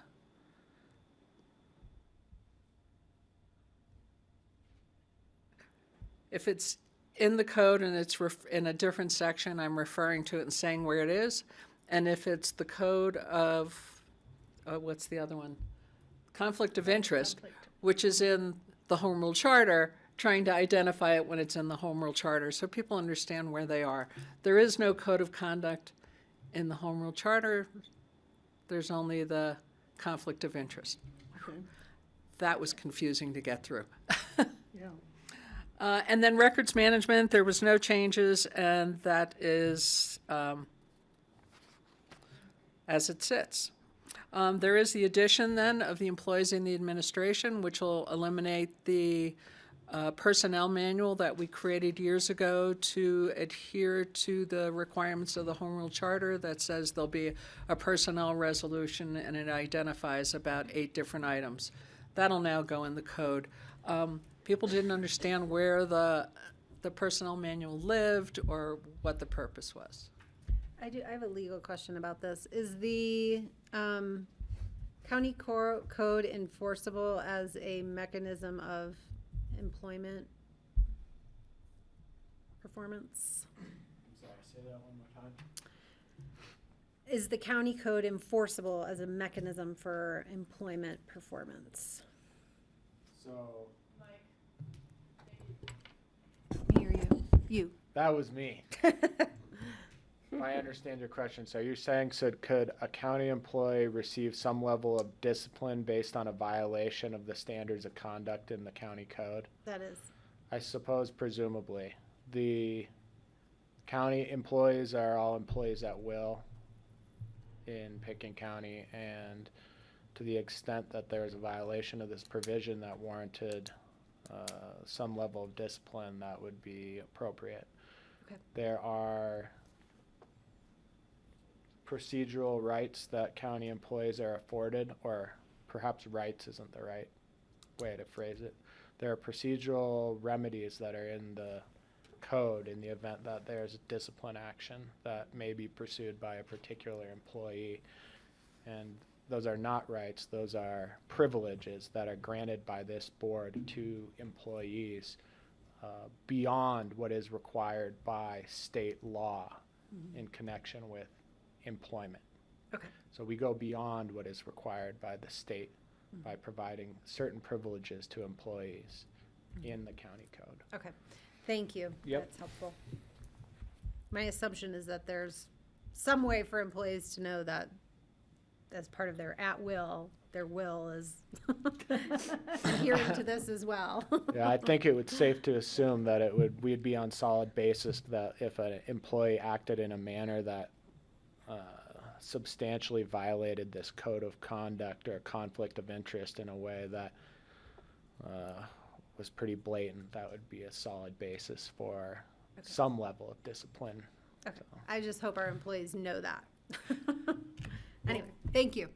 Part of my process, just to go into the next steps, is taking our policies and procedures and working those and updating them, but also creating an employee handbook, which would be more user-friendly, more common language, a lot of links to policies, but giving people a quick overview of what our policies are and what the expectations are for employees and their performance. Great. So Thank you. to that point, the county code is one of the sections Yeah, of the there employee we go. handbook with a link to the county code. Okay, thank you. Because that was kind of missing in the past. And having a handbook that's really useful will be a real benefit. And that's scheduled to be published July 1st.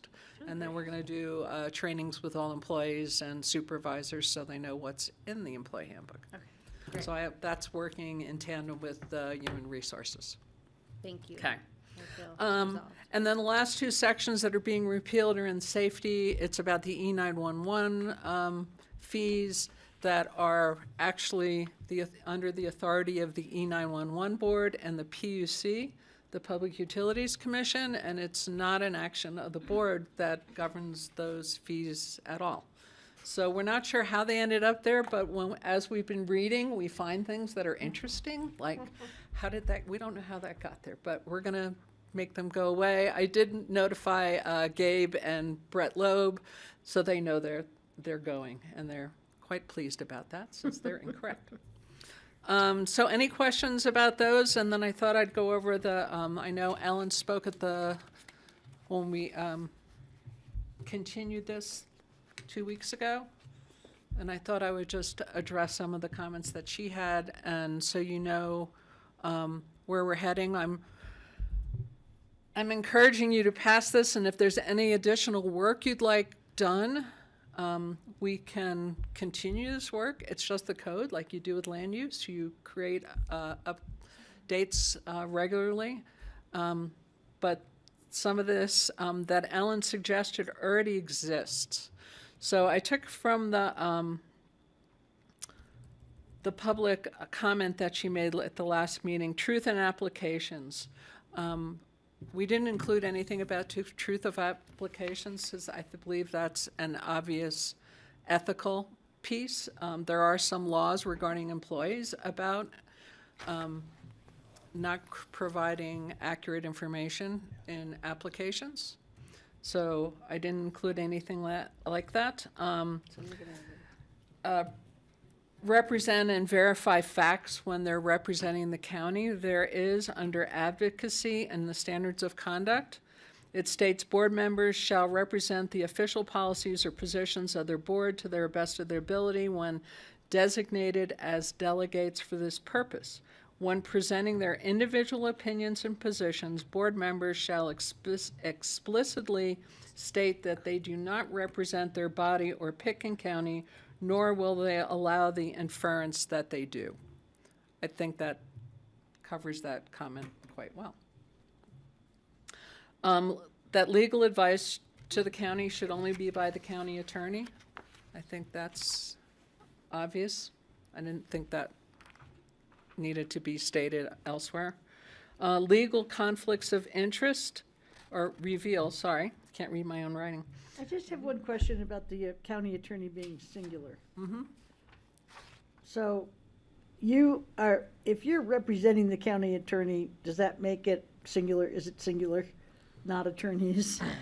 Yeah, the way that the Home Rule Charter defines the county attorney's role is it's the county attorneys and any of his or her staff persons.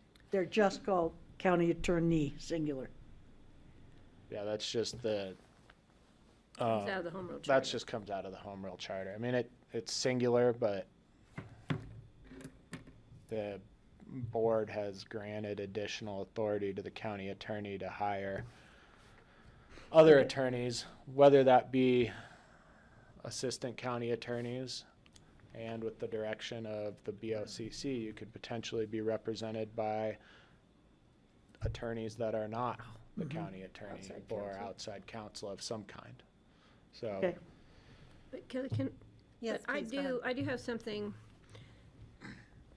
We're not changing it today because it's in the Home Rule Charter, is my understanding, but when we do any, I want to flag it for when in the future, we do any amendments to the Home Rule Charter, we might want to consider adding the language under policy role of public officials, 2.08.040. It's page 3 of the Pitkin County Code, Title 2, or page 3 of 9 in our packet, under attachment 3. Page what on the county packet? It's, the packet is page 3 of 9 under attachment 3. Okay. But the section, it's under section B. It says, the primary responsibility of the county attorney is to be the chief legal officer of the Board of County Commissioners and the administration. In the future, I think that comes right out of the Home Rule Charter. In the future, I'd like to add, and at the direction of the BoCC, county staff, and citizen boards. You got that? Because sometimes we do, at the direction of the BoCC, say, please seek counsel from the county attorney. So I would like, when we, not today, but when we do, because we have to go to the voters to change the Home Rule Charter. So if in the future, when in the future we're amending the Home Rule Charter, I'd like to see some language like that Hopefully added there. next year. Yeah. We've been collecting Yeah, those we- pieces So too. put that in your pile of collections, if you would, so we can discuss it at that time. I think it just would clarify that it goes a little further. So The thanks, county Nancy. attorney does do that. I mean, you have all directed the county attorney's office to Got it, okay. represent certain citizen boards, primarily the Planning and Zoning Commission, the Open Space and Trails Board, Board of Adjustment, the Healthy Rivers Board. Most of the citizen boards do benefit from the BoCC's direction to provide legal support to those citizen boards, as well as the county staff. It'd be great if we just clarified the Home Rule Charter Yeah. So, for future discussion next year. well, you guys can tell us to do whatever you want anyway. So. Yes, because there's As long also. as it's legal, of There's It also says reference. and the administration. and the It's kind of a administration. catch-all. Kind of hard to. Et cetera. Et But cetera. there's also a reference to citizen board members may want to talk with the county attorney about conflicts of interest, so that would help cover that also. So, thank you. Thank you. And I love the red line copy. Yeah, me too. It's very helpful. Revealing conflicts of interests. Following right along. There is a whole section 2.08-080, conflict of interest, and it does identify for other department directors not identified as subject to the Home Rule Charter provisions. So there is a section in the Home Rule Charter which only identifies about 6 positions that are subject. So this in turn covers everybody else. It does identify each different category of either a department director, a volunteer board member, a hearing officer, what happens in those conflict of interests. For citizen boards, it says, if an issue arises in which a citizen board member believes they may have either a private or institutional conflict of interest, they must disclose that potential conflict of interest to their respective board and the county attorney for an opinion of the validity of the conflict. If determined to be in conflict regarding the issue before them, they will refrain from participation as a board member in the decision-making process or vote on that issue. A board member may vote on an issue notwithstanding the conflict only if their participation is necessary to obtain a quorum or otherwise enable the board to act. So that piece is there, and it's really quite extensive. You'll see in the red line copy in that we're trying to be all-inclusive on our use of pronouns. It's now been changed to their, thems, instead of he's and she's. So I'd also noted under section A of that provision, it says county attorneys, Francie, plural. It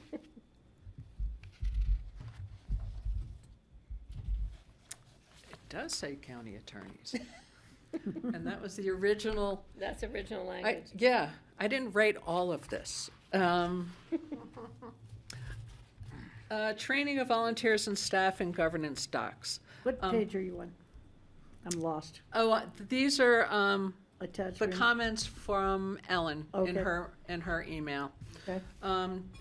Requesting training of volunteers that there Okay. should be. And we Thank do you. address that there's a staff liaison under citizen boards 2.12.070, that all citizen boards shall have a staff person to act as a liaison between the board and the county. The staff liaison's responsibilities are assist with meetings and keep minutes, serve as liaison to the Board of County Commissioners, advise the county manager's office of any unscheduled vacancies, whether existing members desire reappointment, when their terms expire, or any change in staff liaison, and whether any recommended changes in their bylaws.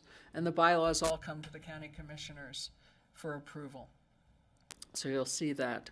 They're also responsible for providing members with copies of the standard of conduct, bylaws, and any adopted policies or codes applicable to the service for that citizen board.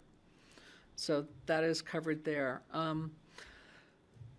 The other item then from Ellen was that standards should apply equally, and there's nothing in the standards that say they apply inequitably. So I don't believe that's an issue here. Her comment was vacant positions should be advertised. There is a recruitment section in citizen boards on recruitment. And it does say when a vacancy occurs at any citizen board, the Board of County Commissioners will advertise the vacancy, describe the open position with a prescribed closing date through the county manager's office, make available a standard form application, accept and review applications through the county manager's office, be interviewed at a meeting of the Board of County Commissioners, and every member is appointed by resolution at a regular meeting. And we do all that. Mm-hmm. That's how we get people. The final one was, nope, there's two. Violation of standards. Ellen's comment was it should say shall face consequences. We're leaving it as may, which gives the board the discretion, depending on what the infraction is. Once you have a attorney consultation, you can decide whether there should be a consequence or not. And then the last one, voting members of boards must be Pickens County residents. We have at least 3 boards in my quick survey of bylaws. I didn't want to read them all, sorry. But the Airport Advisory Board, Healthy Rivers and Streams, and the Telecommunication Advisory Board all allow for representation out of county residents. They do include the number. Usually there's which either it's by commissioner district sometime, and there might be an open one. But we do have boards that give advice on items that go beyond our borders. I know I was the liaison for the Telecommunications Citizen Board, and because we do radio and TV that goes well beyond the county boundaries, we wanted representation from outside of the county. Yeah, go ahead, Francie. And Phyllis, isn't And then that Patty, that's sorry. specifically outlined in the bylaws that the Board of Commissioners approved when I know right off the top, especially most recently with Healthy Rivers and Streams, we wrote that into the bylaws that X number of can be outside the county, and with the AAB. And so we've already have a provision for that. And any of the other boards now have to be like Open Space and Trails, you have to be a resident of District 1, 2, 3, 4, 5, Right. which is inclusive of, exclusive, whatever, it's only within the county. Mm-hmm. So I think we've been really careful with that, but I understand the concerns. We had concerns with that. How did we have people from outside Pickens County representing on issues specific to Pickens County, but we were careful in issues that went beyond our county boundaries. And it is in the bylaws, and it's under the section qualifications. So it'll say what representation, like you said, sometimes they're by district, sometimes it's just at-large county member. So those were the items that Ellen brought up, and so that's my responses to those, just so you know, and so Ellen knows. I took them very seriously, and I researched them and put in, actually, I didn't put anything in from her recommendations, but there are items that she recommended that are already covered, and I think are important to be covered. So that's, Yeah, and Thank you for that, Phyllis. I think On page 9, just before the citizen boards things, there's just a spelling thing. Do you want to hear it? well, I will sure, but when this goes into code, Jeanette is the keeper of the code, and she will make sure everything's right. It's just But the go spelling for of it. supersede. Super, it's okay, I got that. Okay. Make a note of that. 2 We'll S's get that. instead Thank of you. a C. You had SEDE, not CEDE. Thank Just you. curious, or somebody did, probably not you guys. Where's that at? It's on the last page of small print, page 9, under the Pickens County Code, Title II, Administration and Personnel, the very last sentence. I can do a word search Yeah. and microphone. I thought that looked funny, but I didn't spell check it. I didn't spell check it either, but You just knew it. I'll do a spell check through the whole code. Make Cool. sure we got it. Thank you, thanks for bringing that up. So that's a summary of all the pieces, the work that we've done before the work session that we had a month ago, and in between now, just making sure what we have in the code is enforceable, Kelly, so that is your guidance to us. Yes. Which is why we're gonna head into finance next as one of our next chapters to clean up. Patty? Yes, I just want to thank Ellen she put in a huge amount of time and No energy. kidding. Was very, very careful with every sentence, every line, everything, and I appreciate her taking the time to do that. And I know we all got all of her suggestions and read them and outlined them and followed up through what the changes, what the explanation of not changing because they were already covered or clarification of that. So I know it took a great deal of time and effort and energy, Ellen, and I want to thank you. Thank you, Patty. Steve?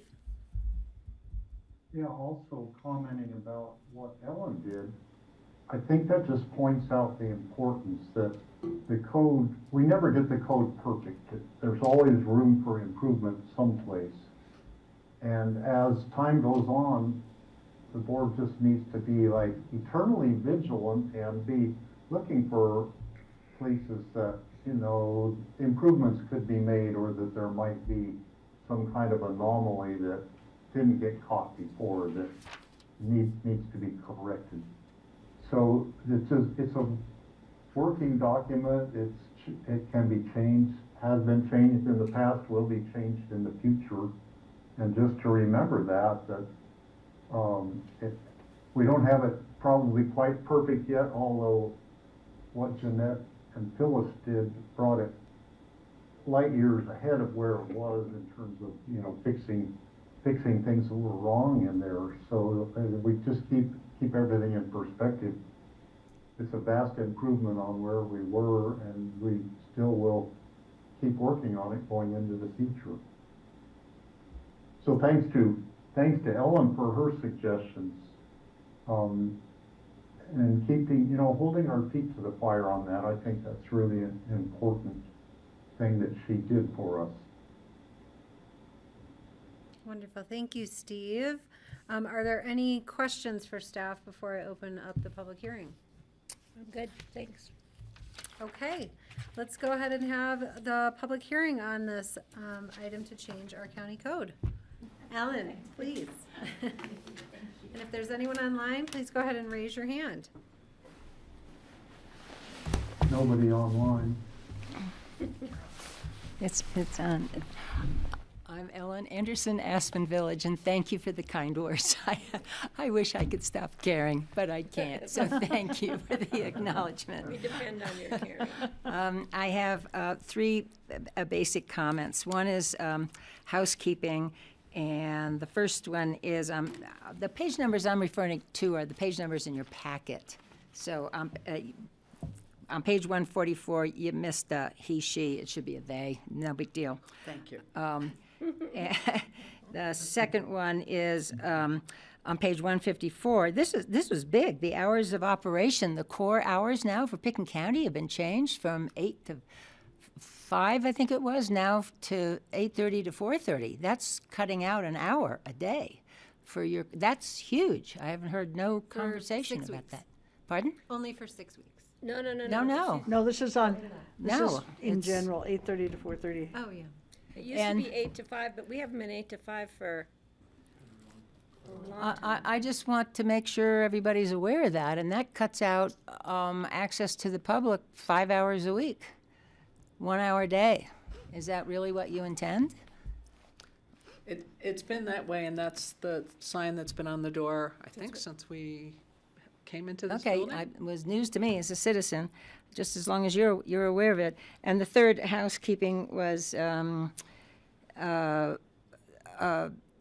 I think that on page 148, where it says the volunteer boards will be managed and advertised through the county manager's office, I would be happier personally if you would put in pickencounty.com, as there is somewhere else in there that it mentions pickencounty.com being the official place, just so that we avoid something that happened in the past, which was something was advertised in like a professional magazine, but it wasn't for the county. But if it could be on pickencounty.com, so that the public can have access to it, and it's not an Aviation Week magazine or something like that, if that makes sense to you. My second general topic. Wait, I don't understand. Oh, well, there was. It's managed by the county manager's office, but it's advertised on our website already.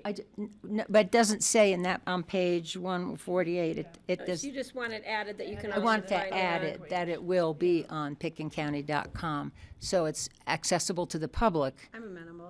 Yeah, I don't have a problem with that. Yeah, I mean, no, this was an oversight at one point. Something was advertised not in for the general public, but in a specific trade magazine or publication for professionals in that field.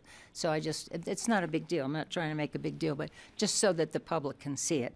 And then number 2, and this is big, I'm still not comfortable with it, that the overarching concept to me is that volunteers are held to the same standards as employees, and it refers to it here and there, but I'm still not comfortable that volunteers are held to the same standards. And I'm not just making this up. This comes from real experience that volunteers have said things that there have been no consequences, and I can give you a whole list of pages, but I only have 3 minutes. But I'm hoping that that is an overarching thing, that volunteers cannot give legal advice, and volunteers cannot say that we're not subject to open meetings and so forth. Is that clear, that volunteers are held to the same standards, and that there'll be consequences, because there have been no consequences? That's my big. What do you I'll- imagine is so a consequence? We'll take your comment, and then I'll make Yeah. sure we discuss it before Yeah, we take your that all the things have happened, and the county has said, no, we shouldn't have done that, we'll do it better next time, and then the next time comes, and this is all from experience, and I think some of this should not be in public, it should be executive session, but that's my concern. That's my concern. And the third one is, and I heard you talk about it, I just respectfully, totally disagree. Home is where the heart is, and home is where the ballot is. And as a resident and taxpayer and voter in Picken County, I really am not comfortable with someone who has never lived in Picken County having power over people who do live and vote and pay taxes in Picken County. I think there can be caveats if you have lived in Picken County for 10 years or 20 years and recently moved to, for health reasons or something. But for someone who has never lived in Picken County, never paid taxes in Picken County, to have voting power, personally, I just have a problem with that.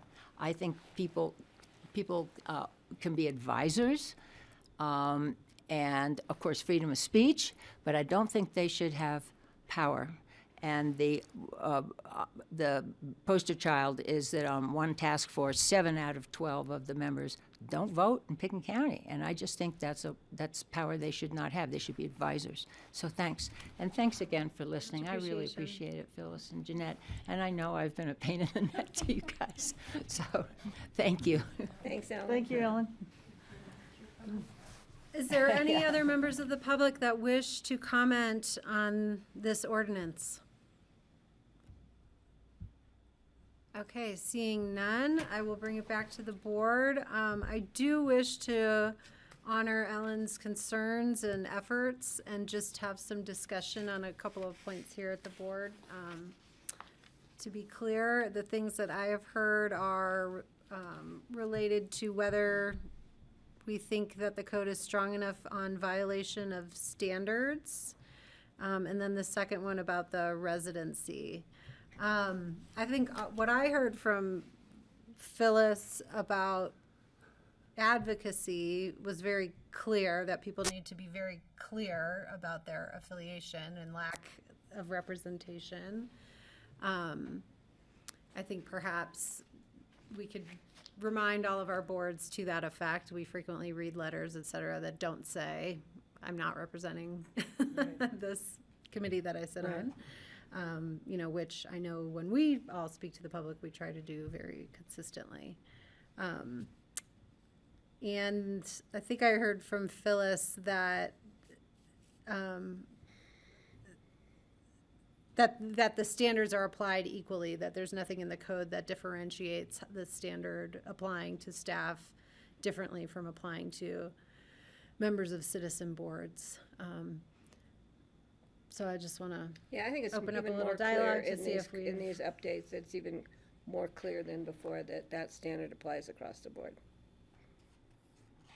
Well, do we talk about our standards of conduct when we bring people on as volunteers? We do not. But they're Well, the presented staff with that liaisons information are with required to give them the bylaws and the standards of conduct, Okay. and do training on open meeting laws and things like that. Okay. So that's where that gets That's what the captured, staff and that's liaison what the person language in the does. staff liaison role indicates too.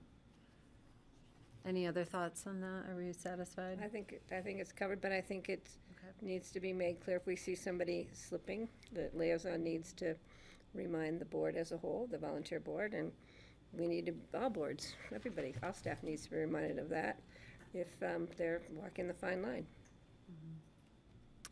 Okay, and then related to residency of appointed Yeah. board members.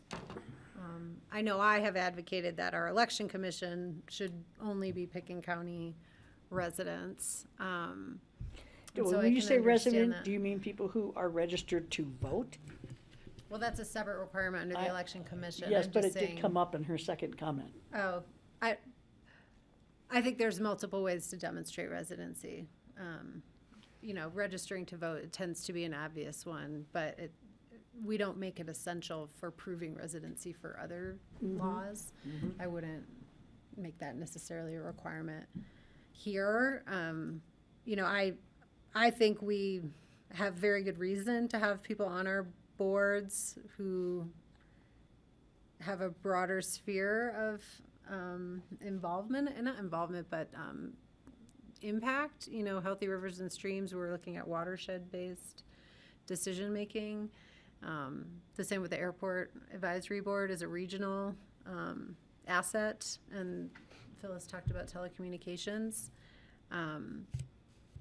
I guess where I would want to, you know, where I think it makes sense for us to be thoughtful, and I think we have, has been designating, you know, boards to have to be majority of Picken County residents when they are making decisions about things like appropriations and how they spend funds, as opposed to advisory boards to us. And I wanted to clarify that technically, help me with this if I need help. Our appointed boards vote amongst themselves to recommend things to the BoCC. The final vote lays here at this table on those issues. So they're voting, but they're not voting to pass it into quote unquote law, or they're voting to recommend to the BoCC for our consideration. And I think that is clear. So that definition of voting is to recommend. So I think that we need to be clear about that. I would just, I know from, like, Healthy Rivers can spend money that doesn't come to us, right? Like, we approve their fund, but they can decide. Right, because we approved it to a certain limit, a certain amount of money, because it just makes sense. Right. And it's capped.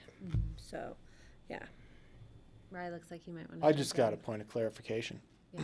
Some boards make decisions that do not come to you all. P&Z, Board of Adjustment. P&Z. P&Z. They'll approve things like GMQS allotments. It comes to us after it's approved. Approving the map. You are informed of it. Yeah. There are a number of citizen boards that have, and these are usually citizen boards that have independent statutory recognition under Colorado law. So something like the Planning Commission or the Board of Adjustment has jurisdiction over items that you all don't. Well, and Variance. even the Open Space and Trails Board, they make decisions that we don't hear about, that they don't consider. Like, some things come to them and they decide, no, we don't want to deal with that. We don't necessarily hear that. Management plans go to Open Space and Trails Board for approval. They come to us for review, right? Management plans come to the Board of Trustee, the Open Space Board of Trustees for approval, and then adoption of the management plan comes to this board. And the adoption of that management plan gives that management plan the force and effect of the county code with respect to the limitations and allowed uses stated in that management plan. Got it. But I think what. But they're all Picken County. Right, each board, we are able to assess that membership based on the functions of that board.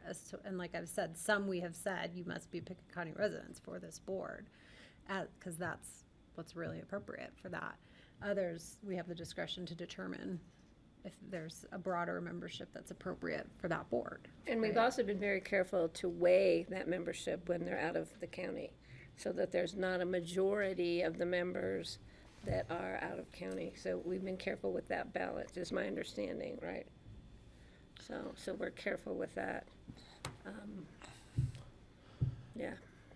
Generally, the way that you all establish the makeup of a citizen board is through the approval of the bylaws for that citizen board, which must be brought to you all by the staff liaison for that board in question. And at that time, you can make the decision as to whether you think that particular board would be best served by having a body that consists of all residents of Picken County, or whether it makes sense to extend that largely based on the stated purposes of the board, as you all have already I can't articulate the word articulate. You've already articulated. So that's how you do that. And to the extent you would want to change that on a case-by-case basis or modify that, you can. Okay. Okay. Are we resolved? I have one On other the question. item, yes. Ellen mentioned a board with Seven. 7 out of 12 members that are out of county. No, she said they're not The voters. Oh, not in voters. Picken Oh, County. sorry. I'm like, out of county. And Okay, that's not why I voters. mentioned that, because Thank do you. you have to be registered I to heard it as vote? out of county. Is that what we use as our proof of residency when we're appointing board members? We usually ask them how long they've been a resident at this address that's in the Whether county. they vote or not. But what if they're, what if they live in Starwood 6 months of the year, but they vote in New York? I don't know how that's interpreted in that. I don't either. Well, it gets interpreted within the bylaws of each citizen board, Their and residency. then we appoint I don't based on that. Yeah, because we don't make it, we don't require it. Well, now technically, if they in the live code. here X amount of months out of the year, like you said, 6 months, can they vote in New York, or don't where's their know. permanent residency? I don't know. They can. You I can don't know if you declare have to be one physically residence for present. voting purposes. Regardless If you were of a the- U.S. citizen and if you've never lived in the U.S., you can still declare one residence for voting purposes. Not a time frame of residency. No, I of don't that. think it does matter, because what if you live most of the year in Europe with your job, but you consider your home to be Picken County? Yeah. You can still vote, Yeah, but you can't, but you can't vote anywhere else. Right. right, that we know of. Okay. I don't think we're proposing any changes along those lines, is what I'm Just hearing. clarification, which I think we Agreed. did. And But I those are appreciate- all in the oh, let's hear bylaws, and Steve. Steve has a hand up. Steve, go ahead, please. I think it might be worthwhile to just look through the bylaws of each of our citizen boards and just make a chart to see what the requirements are of each one in terms of residency requirements or not. Just so we can take a look at that and know. Because for some citizen boards, obviously, it looks like they should all be residents of Picken County. They don't answer to the BoCC in some cases, so all the decisions don't necessarily come back to us. Some of them, it makes more sense that there are residents from other counties who participate in the decisions, because what the boards do affect more than just the people of Picken County. It affects everybody in the whole valley. So I think that could be educational for us to just take a look at that and see if there's anything that jumps out at us that we think might need to be changed in terms of residency on certain boards. I think maybe Rye touched on that, Steve, in terms of if they are advisory boards only, then maybe they could have representation from outside the county. But if it's P&Z, for instance, where they do make decisions, then perhaps they should only be county residents. Isn't that some And statutory? virtually all of them are advisory to us, even the open space and trails. It seems like any decision they make then comes to us for final approval. They do have more kind of power than many of the citizen boards. They have a whole bunch of money that they're in charge of making recommendations on. Same for healthy rivers and streams. But then we we make the final decision on those things. And that should be taken into consideration, that some of the boards do have, in a sense, we pay closer attention to their recommendation because they do have kind of more power and authority than some of the other boards of lesser importance. So just a suggestion that we take a look at that and be thinking of, looking for opportunities for improving our bylaws of the different citizen boards. Thank you, Steve. Patty? I have a suggestion to your suggestion, and maybe this is a project for one of our interns this summer, to look at the 19, we have 19 appointed volunteer boards in the county, to look at the bylaws and do a spreadsheet over what is determined as far as residency and election and where you vote. And that might be a good project for one of our interns. I think Charlotte may have those Already- qualifications already. in her spreadsheet of citizen boards. One thing that may be helpful as you're going down this trail is defining what those geographic boundaries are when we say they need to be in the Roaring Fork Valley or they need to be in the Roaring Fork watershed. And those terms are used in different places and they're not really defined. And we were having that discussion recently. Is the Roaring Fork Valley, does it go up Redstone? to Redstone? Does it go up to Meredith? Meredith? Does yeah. it just to identify them? And I think that came from where APSHA has defined their boundary and they define the towns and where it goes. And so But we did talk about the watershed at APSHA as being what we want to include. We did, I don't know if it's actually in the language that we got printed, but it was in the conversation that we wanted to include the entire watershed, which is more inclusive than the Roaring Fork Valley. Right. For sure. So I think that if Charlotte doesn't have it, I think it's a good project to have. And when you have that discussion, just to see where it says Roaring Fork Valley or Roaring Fork Watershed, Are you a or registered voter or how not? they're, yeah. Okay. What, do we define residency? Do we not define? But that's all in the bylaws, I'm happy to say, and it's not in the county code. But I was just trying to think of a good project for an intern, to take it off your shoulders. It could be good anyway. Yeah. There's 19 of them, just 19. casual reading. 19. Did you close the public hearing yet? I did. I have a comment, if that's okay? Yeah, please. That's okay. Mine's on the political activity. I just want to make sure I understand these two paragraphs. So the first paragraph is about encouraging employees to participate in matters of responsible citizenship, including participation in civil and political activities. County employees are subject to the provisions of Colorado law, which sets forth the regulations for political activity of local government employees.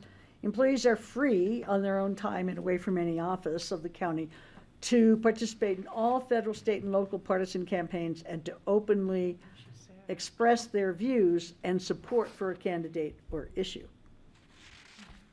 Then the next one says, they shall refrain from any political activities which give the appearance that the county endorses a candidate. So I'm assuming if they endorse a candidate, that they are not representing the county, but wouldn't that be, how do you differentiate that? I mean, if you show up on somebody's endorsement list and you work for the county, how do you differentiate whether or not you're endorsing somebody as a Well, employee? you don't put You don't John put employee of. Fleet Management Yeah. at Picken County on the endorsement. You just Okay, put your so name, John just Doe. so these two paragraphs aren't contradictory, it's a little confusing because with the, In other words, so it says, which they shall refrain from any political activities which give the appearance that the county endorses a candidate or issue and/or which interferes with the performance of normal duties. What does that mean? Like they're going to go on a campaign tour with a candidate instead of going to work? well, you can't do it on work time, that's for sure. Yeah, that's a little confusing. Well, Work I mean, equipment or. Yeah, or county equipment, or you can't have people call you at your work phone. Yes.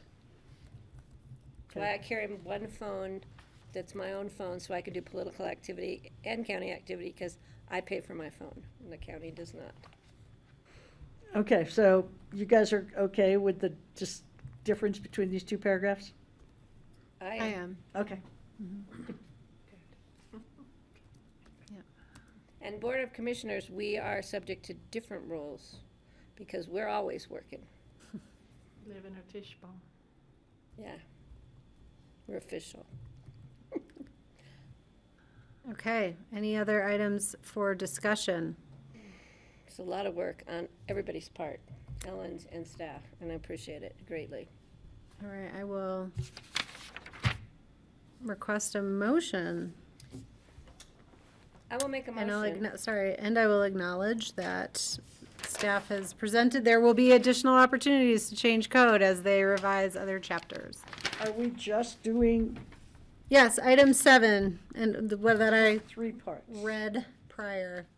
So our ordinance, amending All of Title that. 2, We can do it all at repealing once, right? Resolution 616 and reenacting All three, Personnel okay. Manual, repealing Title 6.